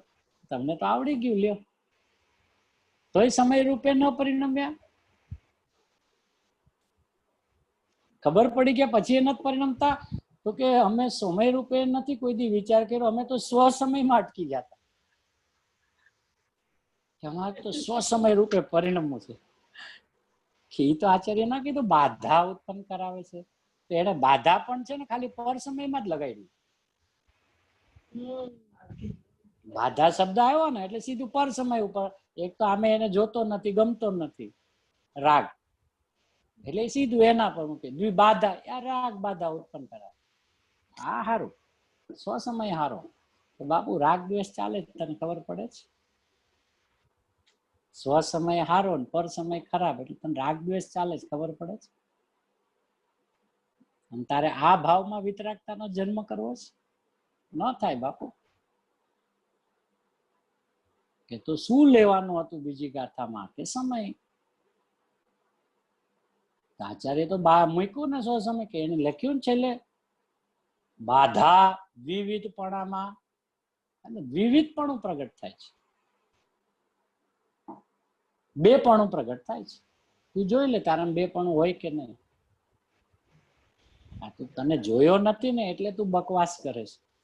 આમે હોય ને આમે હોય, જ્ઞાને થાય ને રાગે થાય, જ્ઞાને થાય ને રાગ. તને બાપુ જ્ઞાન થાય એટલી ખબર પડી ગઈ હોય પછી તું જ બોલીશ કે રાગ ના થાય. આ જોયા વગર બોલે જ નહીં, એટલે તું આ બબે ભાષા બોલે છે, જ્ઞાને થાય ને રાગે થાય. એમ નથી બાપુ. એટલે એ જે દ્વિવિધપણું આચાર્ય ભગવાને જે ત્યાં શબ્દ પ્રયોગ કર્યો, પછી આમ જોયું કે આને કઈ રોનક આવી નથી. હવે આચાર્ય ભગવાન તો આચાર્ય ભગવાન છે, આપણો મસ્તક ઝૂકી જાય. શું આમ જ્ઞાન સમ્રાટ, જ્ઞાની કહેવાય કે ઓ પ્રભુ આમ. હવે પછી હવે કઈ પાછું કોમા કરે, એટલે આમ શાંતિથી, એને કઈ ઉતાવળ જ નથી. કે હવે સમયના દ્વિવિધપણામાં આચાર્ય બાધા બતાવે છે. કે સાહેબ પર સમયમાં આચાર્ય બાધા બતાવે છે. આમ તો મથાળું સાહેબ એવું હોવું જોઈએ. બાધા જેમાં આવે તો રાગમાં જ બાધા આવે.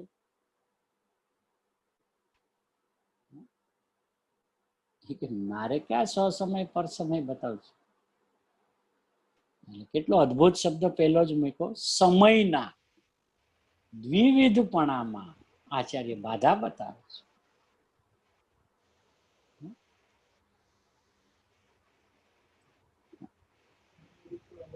કે સમય એક પદાર્થ છે, એક પદાર્થમાં તને બે પણે ભાસતો હોય,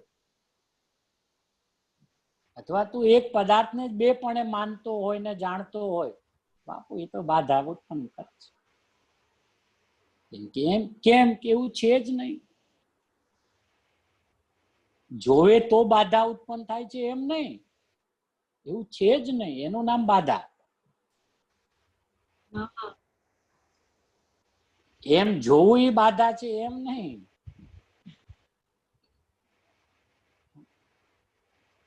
સ્વસમય પર સમય છે જ નહીં. છે જ નહીં. હું સમય છું, મારામાં અનંત છે, એ બધું છે, અનંત પરિણામ, હું એક સમય છું. હવે તમારે મારામાં બે પણું જોવું હોય, અનંત પણું જોવું હોય, બધું બતાવું. ગુણોથી અનંત અનંતો છું, પરિણામથી એનાથી અનંત અનંત છું, એમ છું. પણ મારા સ્વભાવ ને વિભાવ એવું મારામાં નથી, એવું બે પણું નથી, એવું દ્વિવિધ પણું નથી. મારા ગુણ પર્યાયથી વાત કરો તો દ્વિવિધ પણું છે, પણ એ તો બધું એક ચૈતન્ય ભાવે છે ને. બરાબર. ત્યારે પણ હું તો એક સમય જ છું, જીવ નામનો પદાર્થ જ છું, આખો ભરેલો તત્વ છું. એમ મને બાધા ક્યાંય નથી. હા, મારા વૈભવને વાત કરો તો ગુણોથી અનંત, તો એ પણ દ્વિવિધ પણ કહેવાય ને. જીવ તરીકે એક સત્તા, ગુણ તરીકે અનંત, પર્યાયની અનંતા અનંત. એ બધું છે, પણ એ બધું જીવ ભાવે, અને એ બાધા ઉત્પન્ન નથી કરતું. એ તો મારા વૈભવને બતાવે છે, મારા અંદરના ચૈતન્યના સામ્રાજ્યને બતાવે છે.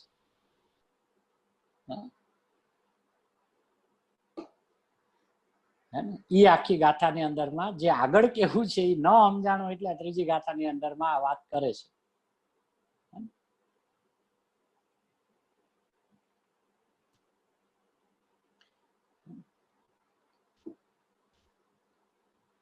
એટલે ગુરુદેવે આગલી ગાથાનો જરાક રેફરન્સ આપ્યો કે પોતાના સ્વસમયમાં પરિણમે તો એ આત્મા રૂપે કહેવાય યથાર્થ, અને પરપણે પરિણમે તો એ અનાત્મ રૂપ દશા થઈ. આત્મામાં એ અપેક્ષાએ દ્વિવિધપણું આવ્યું. એ વાત ત્યાં બીજી ગાથાને પૂરી થઈ. એમ એના વડે, કેના વડે? ઓલું દ્વિવિધપણું બતાવ્યું હતું ને, એના વડે હવે સમયના દ્વિવિધપણામાં આચાર્ય બાધા બતાવે છે. બાધા જ બતાવી હતી તો પ્રભુ લખ્યું હું કામ? પેલા લખો ને પછી કે બાધા ઉત્પન્ન થાય છે, કે મેં પેલા એમ જ લખ્યું હતું, એવું છે નહીં. મેં તો સમયનું વર્ણન કર્યું. બાપુ તારું ધ્યાન ન ગયું, તું સંખ્યા ગણવા માંડ્યો, અને ત્યાં ગાથા નામ સંખ્યાથી યાદ રાખી. બીજી ગાથા 7 પ્રકારે મારું વર્ણન અને સ્વસમય પર સમયની ચર્ચા, એટલે બીજી ગાથા. આમ આ બીજી ગાથા આમ યાદ રાખી, એવી મેં લખી જ નથી.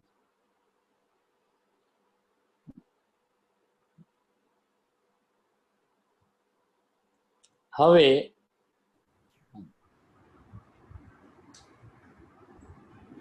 જે વાત ન સમજાણી હોય ને તો જ હવે કેવું પડે, નહીં તો સીધી બીજી જ વાત ચાલુ કરી દે. હા ભાઈ, હવે એટલે જ કેવું પડે કે ન સમજાણી એટલે. એને બધાના ચહેરા પ્રફુલ્લિત જોઈ લીધા, બધાને અંતર્મુખ જોઈ લીધા, તો હવે બોલે જ નહીં, પછી સીધી આમ જ લખે.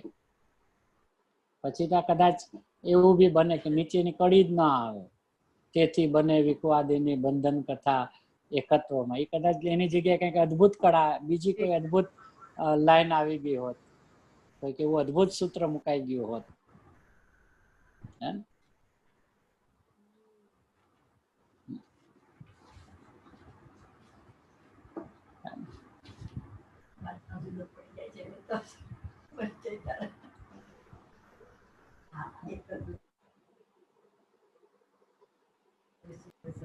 ગુરુદેવ પણ અમુક માં પેલા ગાથાર્થ લે છે,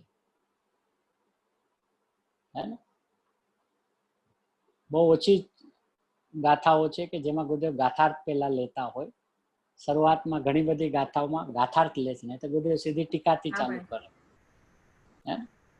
એનો ગાથાર્થ એકત્વ નિશ્ચયને પ્રાપ્ત જે સમય નામ પદાર્થ, સમયના પદાર્થ શું પોતામાં, શું એકત્વપણાને શું પ્રાપ્ત, કેવી રીતે? પરના સંબંધ વિના. આમ તો એમ કહે છે વિરુદ્ધ કાર્ય અને અવિરુદ્ધ કાર્યથી જગત ટકી રહ્યું છે. એ તો સ્વતંત્ર સ્વભાવથી વિરુદ્ધ પરિણમન હો કે સ્વભાવથી અવિરુદ્ધ પરિણમન હો, પણ વસ્તુ તો એમ ને એમ ટકી રહી છે. પરના સંબંધવાળી વાત આવે એ દુઃખરૂપ છે, એ વાત છે, નહીતર તો પાછળથી એ આવશે. ઝીણી વાત છે પ્રભુ. હવે આમાં શું કે છે, હવે આમાં ઓલો બે શબ્દ આવ્યા ને, વિરુદ્ધ અને અવિરુદ્ધ, એટલે એ શું કરે, વિરુદ્ધ બોલ્યા ને એટલે સીધા રાગ ને યાદ કરે. રાગ બરે જો અંદરમાં એવું છે કે જ્ઞાનની પર્યાય, જ્યારે આનંદના વેદન વગર પરિણમે ને તો એને વિરુદ્ધ પરિણમન કહેવાય, અને જ્ઞાન આનંદ સહિત પરિણમે એ અવિરુદ્ધ પરિણમન છે. બહુ સરસ. એમ અંદરમાં વિરુદ્ધ અવિરુદ્ધ.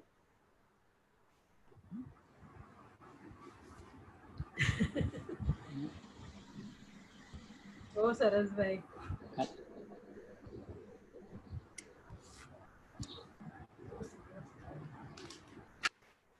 પણ એનો વિરુદ્ધ શબ્દ આવે એટલે પેલો રાગ દેખાય, જ્યાં રાગ દેખાય એટલે દુઃખ આવવાનું જ છે.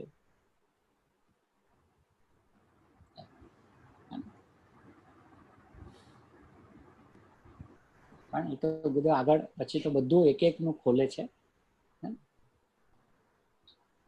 એટલે અહીંયા એમ કીધું કે એ તો સ્વતંત્ર સ્વભાવથી વિરુદ્ધ પરિણમન હો કે અવિરુદ્ધ પરિણમન હો, પણ વસ્તુ તો એમ ને એમ ટકી રહે છે. અને હવે જો આપણે સમજો કે જ્ઞાનનું પરિણમન ચાલતું હોય 24 કલાક, તો આનંદ ન પણ હોય. અહીંયા શું કીધું, તો પણ વસ્તુ એમ ને એમ ટકી રહે છે, કારણ કે જ્ઞાન તો થાય જ છે. એટલે જીવ દ્રવ્ય તરીકે હું એમને ટકી તો રહેલો જ છું. હવે વિરુદ્ધ અવિરુદ્ધ શું? વિરુદ્ધ. જ્ઞાન થાય ને આનંદ ન હોય તો વિરુદ્ધ, જ્ઞાન ને આનંદ હારે હોય તો અવિરુદ્ધ.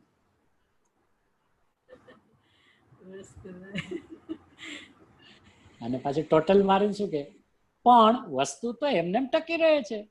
વિરુદ્ધ વાળી હોય તોય ટકે છે, અવિરુદ્ધ વાળી હોય તોય ટકે છે. બરાબર. પછી એમ કે પરના સંબંધ વાળી વાત આવે એ દુઃખરૂપ છે. એ બધું પાછળથી બધું કે આવશે. એકત્વ નિશ્ચયને પ્રાપ્ત જે સમય તે લોકમાં બધે સુંદર છે. સુંદરનો અર્થ બે વાત છે.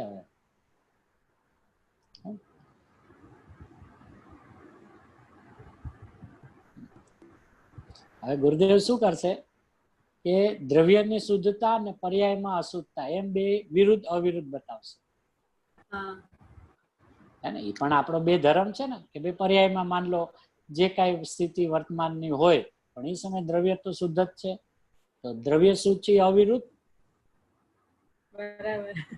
પર્યાયમાં જે કાંઈ પરિણામ છે એ વિરુદ્ધ. અહીંયા ઈ શૈલી લેશે એમ.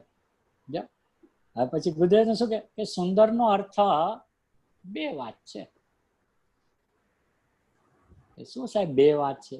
કે એક વાત એટલે કે પહેલી વાત, લોકમાં દરેક આત્મા એકેન્દ્રિય આદિ પર્યાયમાં પણ જે આત્માઓ છે એનું દ્રવ્ય તો શુદ્ધ જ છે,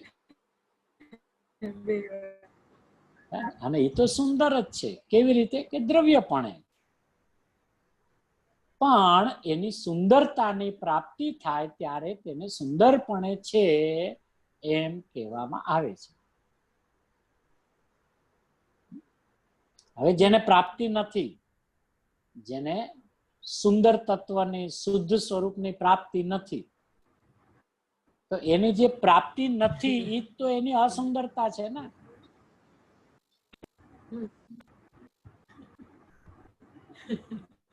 એની અસુંદરતા છે એટલું જ નીકળે ને વધીને. તો હવે જે એની અસુંદરતા છે એ તો એનું વિરુદ્ધ છે.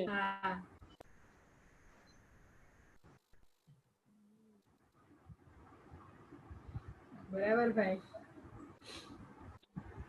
અસુંદરતા છે જેનું વિરુદ્ધ છે. અને જેવું સ્વરૂપ છે એવા સ્વભાવે પરિણમે, તો એ જેની સુંદરતા પણ છે એને એના અવિરુદ્ધ કે છે.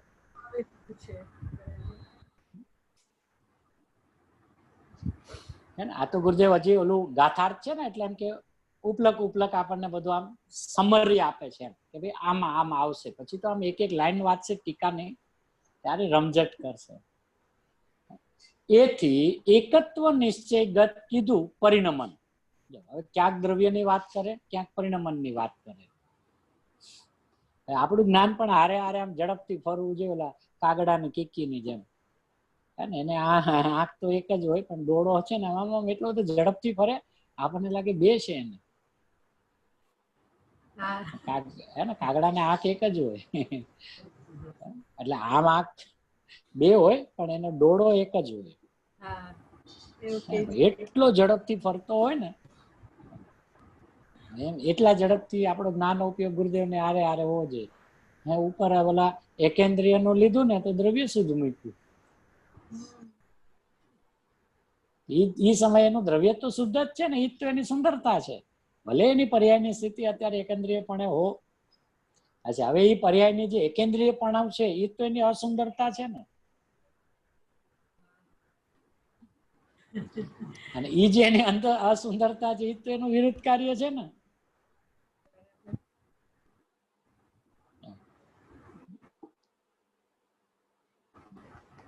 અહીંયા શું કે તેથી એકત્વ નિશ્ચયગત કીધું. શું? પરિણમન. શું કહ્યું? કે આત્મા જે છે એ એકેન્દ્રિયથી માંડીને ગમે ત્યાં હોય પણ દ્રવ્ય તરીકે તો એ શુદ્ધ જ છે. દ્રવ્યમાં કાંઈ ઓછપ, કાંઈ ખંડ, કાંઈ વિરુદ્ધ, કાંઈ અશુદ્ધ, કાંઈ થયું જ નથી.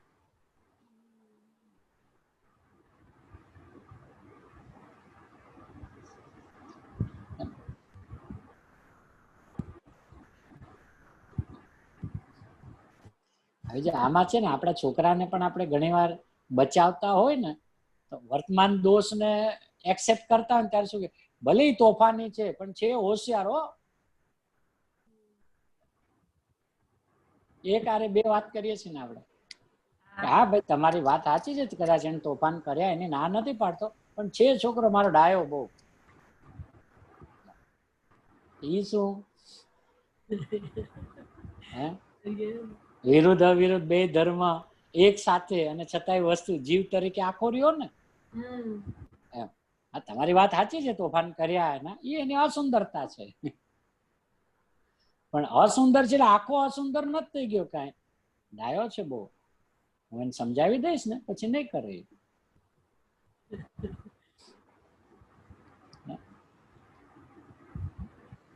એટલે અહીંયા શું કે ભલે ને પર્યાય એકેન્દ્રિય હો, આત્મા તો છે ને. હા, તો આત્મા હોય તો દ્રવ્ય હોય કે નહીં? કે દ્રવ્ય શુદ્ધ છે, એ જ એની સુંદરતા છે. હવે ઓલાને એમ કે એકેન્દ્રિયમાં સુંદરતા કેવી રીતે લાવી? હા, ઊંધે કાંડ પડ્યો છે એને જ્ઞાનની ભયંકર વિરાધના કરી છે. હવે સાહેબ એને સુંદર કેવી રીતે કયો? બતાવું તને, ઉભો રે. એ જીવ છે કે આ તો દ્રવ્ય છે કે નહીં? કે એ શુદ્ધ છે એનું. ભલે એને તોફાન કર્યા છે એટલે ઊંધો પડ્યો છે, પણ એની તાકાત છે ને જોરદાર છે. હમણાં ગુલામ ખાન સંઘની પચેન્દ્ર થઈને કેવળ લઈને વયો જશે. તો ન્યા પર્યાયની સુંદરતા ન બતાવે, ન્યા દ્રવ્યની બતાવે.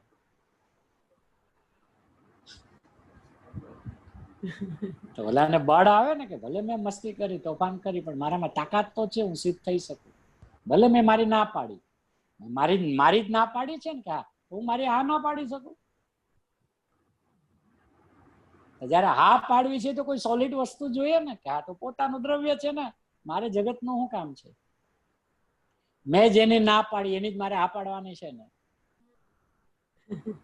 અચ્છા, જેની મેં ના પાડી દીધી તો અશુદ્ધ નથી થયું ને કે ના, એમાં ખંડ પડ્યો કે ના, એ મલિન થઈ ગયું કે ના, હું સાબુત છું ને, હું કરી લઈશ. એટલે બધા એકેન્દ્રિયની વાત ચાલુ કરી અને સીધી વાત દ્રવ્યની વાત લીધી.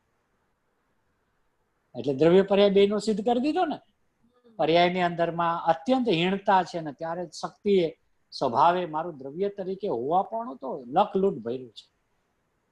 એમાં કઈ ઓછપ આવી જ નથી, મલિનતા થઈ નથી, અશુદ્ધતા થઈ નથી, ખંડ પડ્યો નથી. તું એવો ને એવો જીવ તત્વ છે.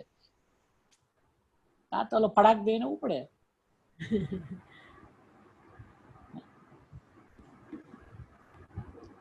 આવલી ગુધે ઉપર એમ વાત કરી છે ને, સુંદર નો અર્થ બે વાત છે.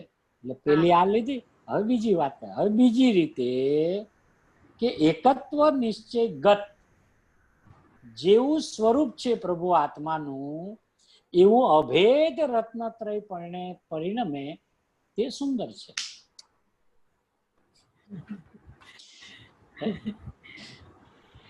હવે આ પર્યાય સ્વભાવની સુંદરતાની વાત કરી, ઓલો દ્રવ્ય સ્વભાવની સુંદરતાની વાત કરી. પછી ઉપર બધે છે કે વસ્તુ સુંદર છે એ તો સામાન્ય વાત કરી. વસ્તુ સુંદર છે એ તો સામાન્ય વાત કરી, દ્રવ્યની વાત કરી. દ્રવ્ય પણ એ દ્રવ્યની સુંદરતા એના પરિણમનમાં ભાન આવ્યા વિના એ સુંદરતા છે એવો નિર્ણય, એવો અનુભવ ન થાય ત્યાં સુધી એને સુંદર છે એની ખબર નથી. સાહેબ તમારે અમને શું કરાવવું છે? અમે હીણા પડીએ તો દ્રવ્યને યાદ કરો. દ્રવ્યની તમે વાત બતાવી કે ભલે દ્રવ્ય સુંદર હો, પણ તને ભાન ન થાય ત્યાં સુધી તને નહીં ખબર પડે દ્રવ્ય સુંદર છે. એટલે આ કેવું છે, પેલા તોફાન કરીને આવ્યો, ત્યારે દ્રવ્યને આગળ લઈ આવ્યો. જો બેટા તારામાં કેટલા સારા ગુણો છે, તું કેમ એ બાજુ ધ્યાન નથી દેતો? હે ને, તું તો બધાથી ફર્સ્ટ થઈ શકે એવો છે, તારામાં તાકાત બહુ છે, તું થોડોક રમતિયાળ છે. પછી એમ કરીને ઓલાને જરાક બેસાડ્યો, શાંત પાડ્યો. પછી કે જો તું ડાયો તો છે, પણ બેટા ભણવું તો પડે. કારણ કે તું ડાયો છે, પ્રૂવ કેવી રીતે કરીશ?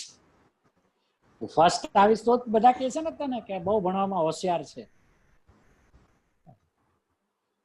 એટલે પેલા ઓલાની વાત કરે, ઓલાની વાત જરાક આમ, હવે આ બાજુ વાત કરે. એટલે દ્રવ્ય એટલે બધું કે વસ્તુ સુંદર છે એ તો સામાન્ય વાત કરી. પછી સીધી ઉપાડી, એ કે સામાન્ય કોની કરી હતી? એ તો દ્રવ્યની વાત કરી. હવે એ દ્રવ્ય સામાન્ય છે એટલે કે સુંદર છે, એ તને કેવી રીતે ખબર પડશે? તું તો એનો નિર્ણય કર, તું તો એનો અનુભવ કર, તો તને ખબર પડશે ને. તું હોશિયાર છે અમને ખબર છે, પણ તું હોશિયાર છે ને એ પ્રૂવ ઇટ. તારામાં તાકાત ઘણી છે, યુ પ્રૂવ ઇટ. પછી ઓલો લાગી પડે ને પછી લઈ આવે ટ્રોફી. મમ્મી પપ્પા ફર્સ્ટ આવ્યો આખા સ્કૂલમાં, આખા સ્ટેટમાં આવ્યો ને આખા ઇન્ડિયામાં આવ્યો. યસ, અમે તો તને પહેલેથી કહેતા હતા તું બહુ હોશિયાર છે. હવે એમ કે પર્યાય ને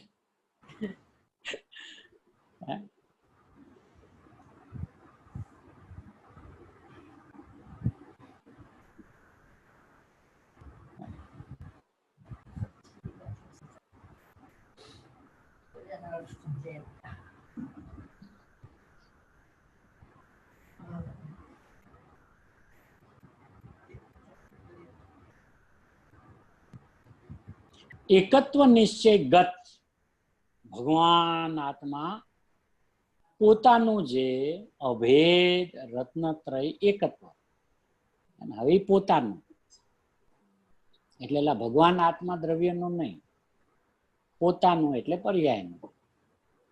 પોતાનું જે અભેદ રત્નત્રય એકત્વ, પછી કે શુદ્ધ જે દ્રવ્ય સ્વભાવ, જે ધ્રુવ તેને ધ્યેય બનાવીને જે સમ્યક દર્શન જ્ઞાન ચારિત્ર અભેદપણે થાય તે સુંદર છે. ભેદપણે થાય તે શું? થાય તે સુંદર છે. હવે વસ્તુ તરીકે સુંદર સર્વત્ર છે. જીવ પદાર્થ તરીકે, જીવ દ્રવ્ય તરીકે તો તું સુંદર છે સર્વત્ર. પછી તું ચાહે એકેન્દ્રિય નો જીવ હો કે ચાહે તું સિદ્ધ નો જીવ હો, બરાબર. દ્રવ્ય સ્વભાવ તરીકે તો સુંદરતા એવી ને એવી છે. બરાબર. પછી ગુરુદેવ કે આ ગુરુદેવની કમાલ શું? એ તો એક સાધારણ વાત કરી છે. એ તો એક સાધારણ વાત કરી, પણ હવે વજન ક્યાં છે ગુરુદેવનું? કેમ કે આચાર્ય ભગવાનનું વજન છે પરિણામ સ્વભાવની સુંદરતા બતાવી છે ને. હા ભાઈ. એમ પણ એ સુંદરતા છે એનું પરિણમનમાં ભાન થાય એને માટે એ સુંદરતા બરાબર છે. તને ભાન ન હોય તો વસ્તુ તો શુદ્ધ જ છે, પણ બાપુ એ વસ્તુ શુદ્ધ છે તારા માટે શું કામની?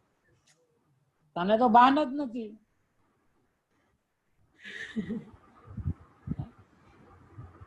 એવી વાતો છે આ.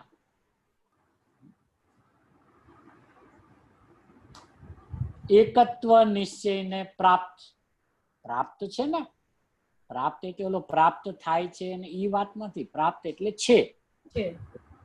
અભેદ રત્નત્રયને પ્રાપ્ત થાય. પ્રભુ આત્મા શુદ્ધ ચિદાનંદ ઘન પ્રભુ એ પોતાના સમ્યક દર્શન જ્ઞાન ચારિત્ર એવી દશાને પ્રાપ્ત થાય ત્યારે જ તેની શોભા છે, ત્યારે એનું વાસ્તવિક અસ્તિત્વ દ્રષ્ટિમાં આવ્યું, અનુભવમાં આવ્યું. એટલે ગુરુદેવ આગળની વાત અત્યારે પેલા ગાથાર્થમાં એક આરે સમુચય રીતે લઈ લે છે. આટલી વાત કરીને હવે જે એકત્વમાં બીજાના સાથે બંધની કથા, હવે બંધ શું છે, કથા એટલે શું, હે ને, એનું વાચ્ય ગુરુદેવ આમાં આગળ બહુ અદભુત રીતે એક એક વાતને ખોલે છે. એ આપણે આગળ લેશું.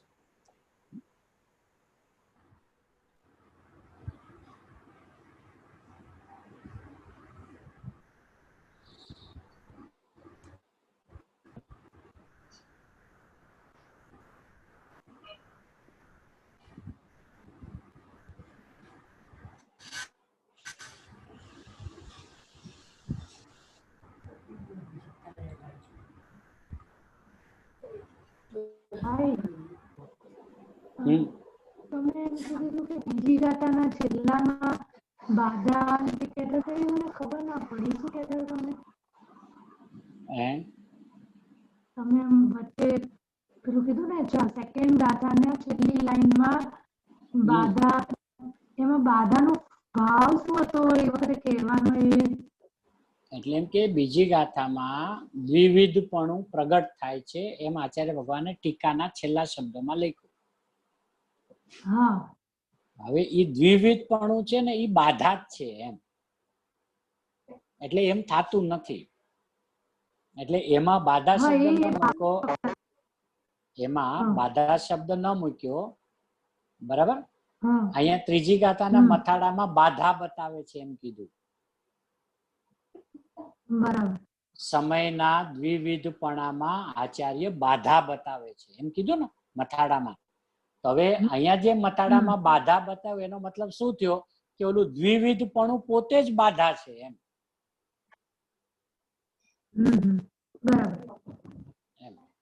હવે એ બાધા હે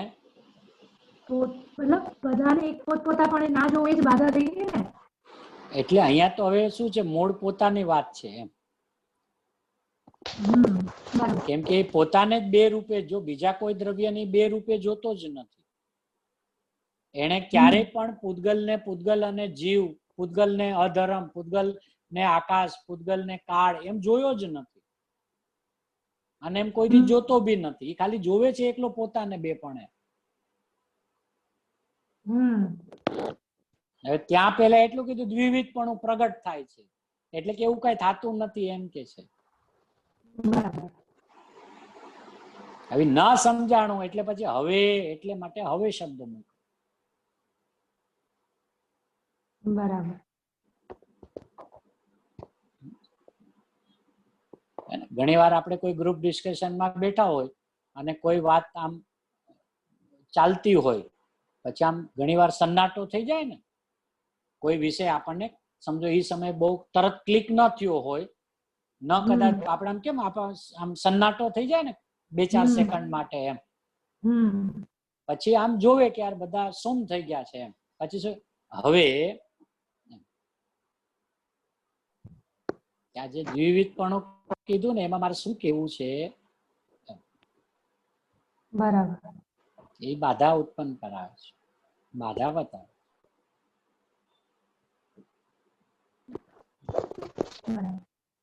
એટલે બીજી ગાથાની સામાન્ય પ્રચલિતતા છે ને કઈક જુદા રીતે જ ચાલે છે સમાજમાં.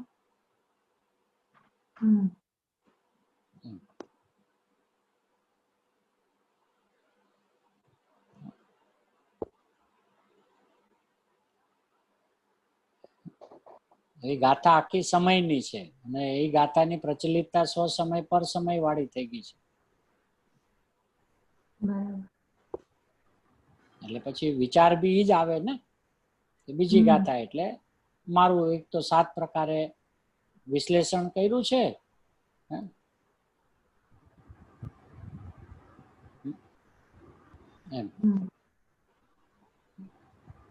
અને એમાં મૂળ વાત તો સ્વસમય પર સમયની છે એમ, કે છે જ નહીં, એમાં સમયની જ વ્યાખ્યા છે.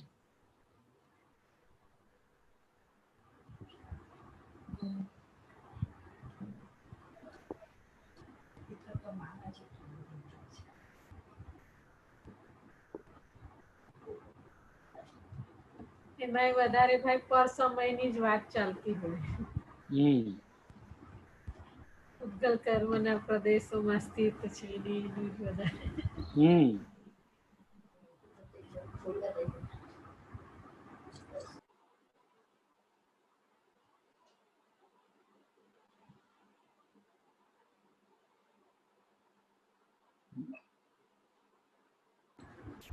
પેલું સમય સમજવાની ખાસ જરૂર છે.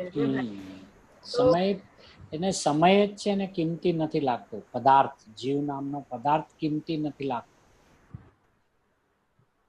ને, એ એમ સમજે તો પદાર્થની વાત છે, આપણે તો પ્રયોજનનું કામ છે. બાપુ પણ પદાર્થ પોતે જ પ્રયોજનભૂત છે. એ બાપુ તને ખ્યાલમાં નથી આવતું, તું પ્રયોજન કાઢીશ એમાંથી? કાઢવાનું કઈ છે જ નહીં. કાઢી નાખે તો તું શું કરીશ? પ્રયોજન કાઢવું એટલે શું? કોઈ એમ સારી ભાષામાં બોલે પ્રયોજન સાધવું છે, તો કે પણ સાધવું છે એટલે હું?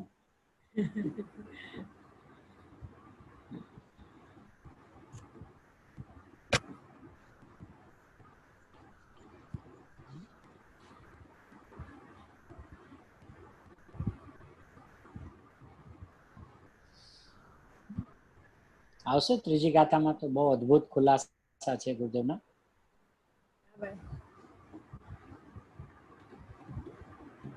તમે સ્ટાર્ટિંગ જ કીધું ને સિદ્ધાંતોની શિરોમણી ગાથા. હા, આમાં આખા સિદ્ધાંતો ભર્યા છે. આ શું છે, આપણે લાઇટલી લઈ લીધું છે અને અમુક જે પ્રચલિત વાતો છે ને એ બધા એકબીજાને પાસ ઓન કર્યા કરે. એક દ્રવ્ય બીજા દ્રવ્યનું કઈ કરે નહીં એમ. એક દ્રવ્ય બીજા દ્રવ્યનું કઈ કરે નહીં, કઈ ગાથામાં સિદ્ધાંત આપ્યો છે? એ ગુરુદેવ પાસે અમે સાંભળ્યું છે, એક દ્રવ્ય બીજા દ્રવ્યનું કઈ કરે નહીં. પણ ગુરુદેવે ક્યાંથી કાઢ્યું એ તો કયો?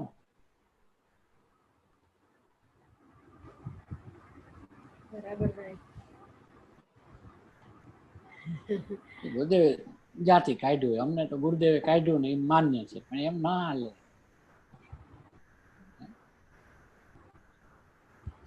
સરસ કરી ભાઈ કે સર્વ પદાર્થ લીધા ને એમાં પાછું જીવ દ્રવ્ય છેલ્લે મૂક્યું. એટલે એનો મતલબ આપણે ગંભીરતાથી વાંચતા બી નથી ને. હા, હવે આચાર્ય ભગવાને કેમ આ છઠ્ઠે ક્રમે મૂક્યા આપણને? એ બરાબર સમજીને મૂક્યા છે. એમાં પાછા પેલા 4 લીધા કે જે સ્વભાવ ભાવે જ પરિણમે છે, ધર્મ અધર્મ આકાશ ને કાળ, પછી પૂતગલ લીધું ને પછી જીવ મૂક્યું ભાઈ. તો 5 આવી ગયા ને પછી.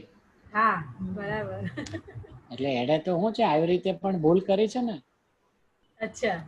હા એ બી ભૂલ છે હો. એટલે એને શું કર્યું, પૂતગલ ને જીવ એક 2 માં આવું થાય છે. મારામાં જ થાય છે, બરાબર. પણ મારામાં નથી થતું ને, હા.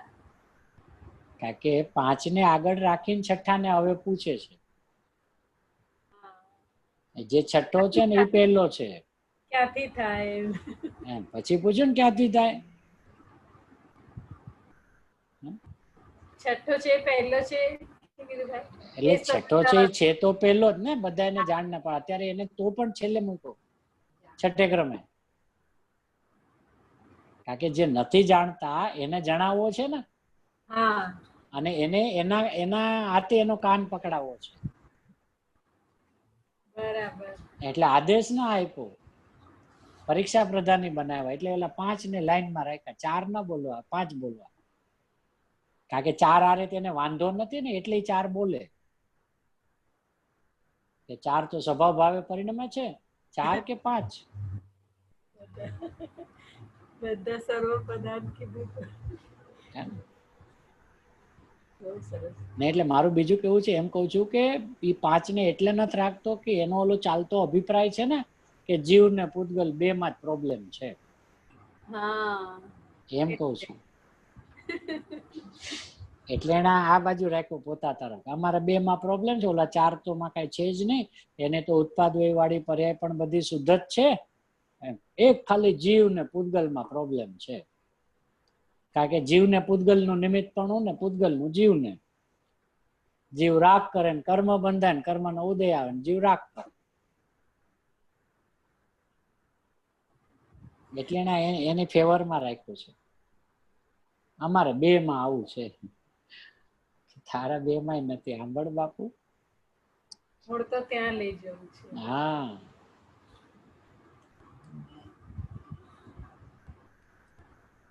એટલે ભાઈ એ 4 ને એવી રીતે જોવે છે, એ બી ખોટી દ્રષ્ટિ છે એમ ને? હા, કારણ કે 6 ને જોવાના હતા, પણ અત્યારે 5 ને જ જોવાના છે. શું કામ? 6 ને, જો 6 ને લઈ લે ને તો એ આ ગાતાનો અર્થ નહીં સમજી. બરાબર. કે બધા દ્રવ્યમાં જીવે આવી ગયો, એમ ના હાલે. આવી જાવો જોઈએ. કેવી રીતે આવી જાય તો એને કસોટી કરાવી, એમ પરીક્ષા કરાવી. એટલે આ બધાને જોઈ લે. કેટલા ને? કે 5 ને. તું અહીંયા ઉભો રહે, તું છઠ્ઠું છે મને ખબર છે, તું અહીંયા ઉભો રહે. હવે આ 5 આમ ઉભા છે ને, એક એક ને બોલતો જા, એક એક ને જરાક મને બતાવ આ ધર્મમાં શું છે 2 પણ. સાહેબ એમાં કાંઈ નથી. પાસ મૂકી દો, એને કાઢી નાખો. પાસ. અધર્મ પાસ, આકાશ પાસ, કાળ પાસ. પછી જરાક એકવાર વિચાર તો કરશે, ઓલું પૂતગલ આવશે એટલે સાહેબ પૂતગલમાં તું બતાવ, ચાલ તું બતાવ પૂતગલમાં શું એની વિપરીતતા શું છે.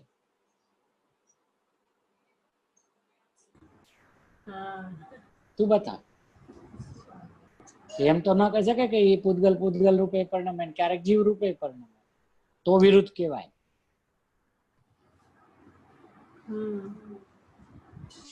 આમ તો સાહેબ રસપસ ગંધ વર્ણ રૂપે જ પરિણમે છે. બરાબર. હજી 10 વાર વિચાર કરવો હોય તો કરી લે, 100 વાર કરવો હોય તો કરી લે. પછી વિચાર કરવા માંડ્યા કાઢો. એમાં આમ જુઓ તો કાંઈ નથી યાર. પૂતગલ ભાવે છે, અજીવ જો જયારે જુઓ ત્યારે અજીવ ભાવે જ હોય છે. પછી એને સામેથી કીધું, ગુરુદેવને, આચાર્ય ભગવાનને કીધું, સાહેબ આ પણ પાસ. હવે તું કે ક્યાંથી હોય?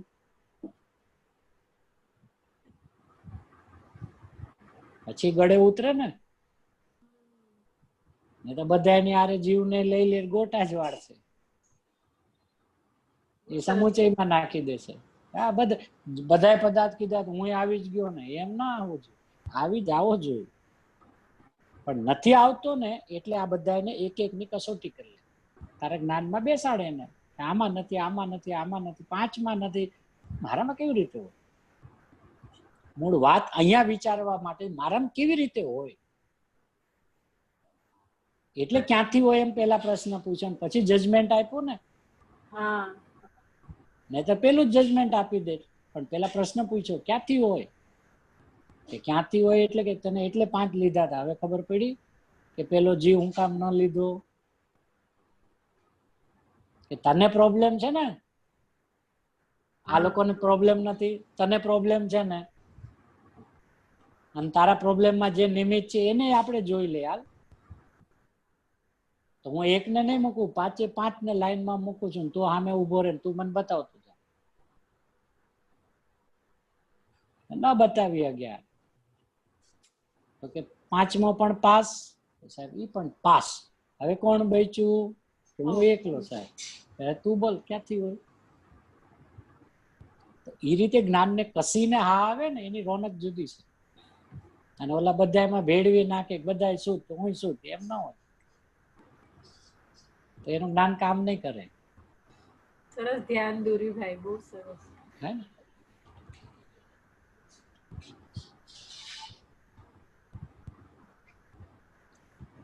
આપણી જ વાત કરી હોત તો પેલા જીવ મૂકી દે. એટલે આવું જયારે આપણે વાંચીએ ને ત્યારે આપણને આમ આચાર્ય ભગવાનની મહિમા બહુ આવે, પછી ગુરુદેવની એને મહિમા આવે. ઓહો, આ મહાપુરુષો જુઓ તો ખરા કેવી રીતે વાતને રજૂ કરે છે. આપણે કોઈ આવો વિચાર બી નહીં કરી શું કામ પેલા ક્રમમાં આપણને ન મૂક્યા, ધર્મ હું કામ મૂક્યું, જીવ મૂકવો જોઈએ ને પેલો. કે તને ખબર ને કે આચાર્ય ભગવાનને તો ખબર જ હોય ને પેલા હું મૂકવું એ. બરાબર.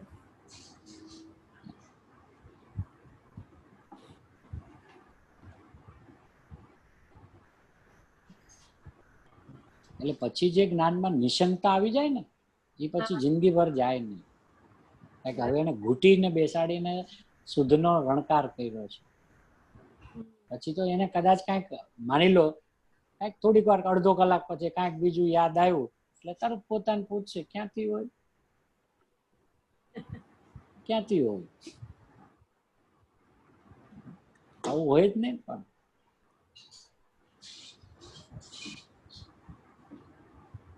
તો જ્ઞાન ભીંજાયેલું બી રહેશે, જ્ઞાન આનંદિત બી રહેશે, અને જ્ઞાનમાં વિતરાગતાનો બી જન્મ થશે. બરાબર ભાઈ.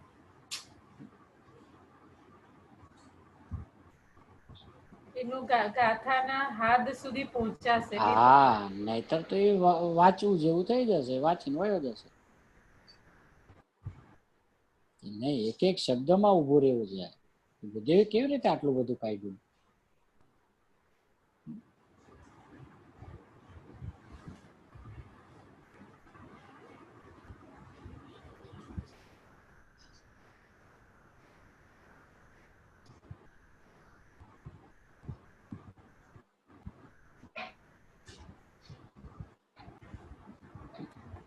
એવું છે. આવી સ્વરૂપની અદ્ભુત વાત જિનેન્દ્ર પરમાત્માની ઓમ ધ્વનિમાં નિરંતર આવે છે. ગણધર આદિ આચાર્ય ભગવંતો પોતાના શુદ્ધાત્માની અંદરમાં આડોટીને એનો રસાસ્વાદ માણે છે, અને રસાસ્વાદ માણીને અત્યંત કરુણા કરીને જે રીતે સૂત્રો રચ્યા છે, ટીકાઓ બનાવી છે, ભાવાર્થ બન્યા છે, અને એના ઉપર પૂજ્ય ગુરુદેવ શ્રીનું જે છણાવટ, જે સ્પષ્ટતા, એક એક શબ્દને પીખીને એના મૂળ હાર્દમાં આપણને લઈ જાય કે આપણો આત્મા સીધો અંદરમાંથી આમ પ્રગટ થઈ જાય, ઉજાગર થઈ જાય, પ્રત્યક્ષ થઈ જાય, એવી એક એક વાત ગુરુદેવ શ્રીના વચનોની અંદરમાં આવે છે. આવો આપણો પરિપૂર્ણ સ્વભાવ આપણા સર્વ કોઈના જ્ઞાન શ્રદ્ધાનમાં રહો, એ જ મંગલમય ભાવ. બોલો લોકના અગ્રભાગે બિરાજમાન ઋષભદેવ આદિ મહાવીર પર્યંત અનંત ભગવંતોનો હાલ મહાવીર ક્ષેત્રમાં બિરાજમાન સિમંદર આદિ 20 વિયનમાં નરિયન ભગવંતોનો શ્રી સમયસાર પ્રવચનસાર આદિ જીનવાણી માતનો આ જીનવાણીના રચયિતા કલિકાલ સર્વજ્ઞ શ્રી કુંકુંદાચાર્ય આદિ અનંત આચાર્ય ભગવંતોનો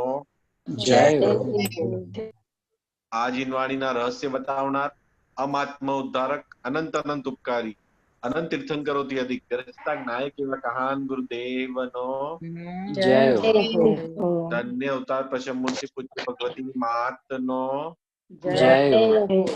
સનાતન વિતરાગ દિગંબર જૈન ધર્મનો ધર્મનો જય હો. જય જીનેન્દ્રભાઈ. જય જિનેન્દ્ર જિનેન્દ્રભાઈ. બધાને. જય જિનેન્દ્ર બધાને. જય જિનેન્દ્રભાઈ. જય જિનેન્દ્ર. જય જિનેન્દ્ર બધાને.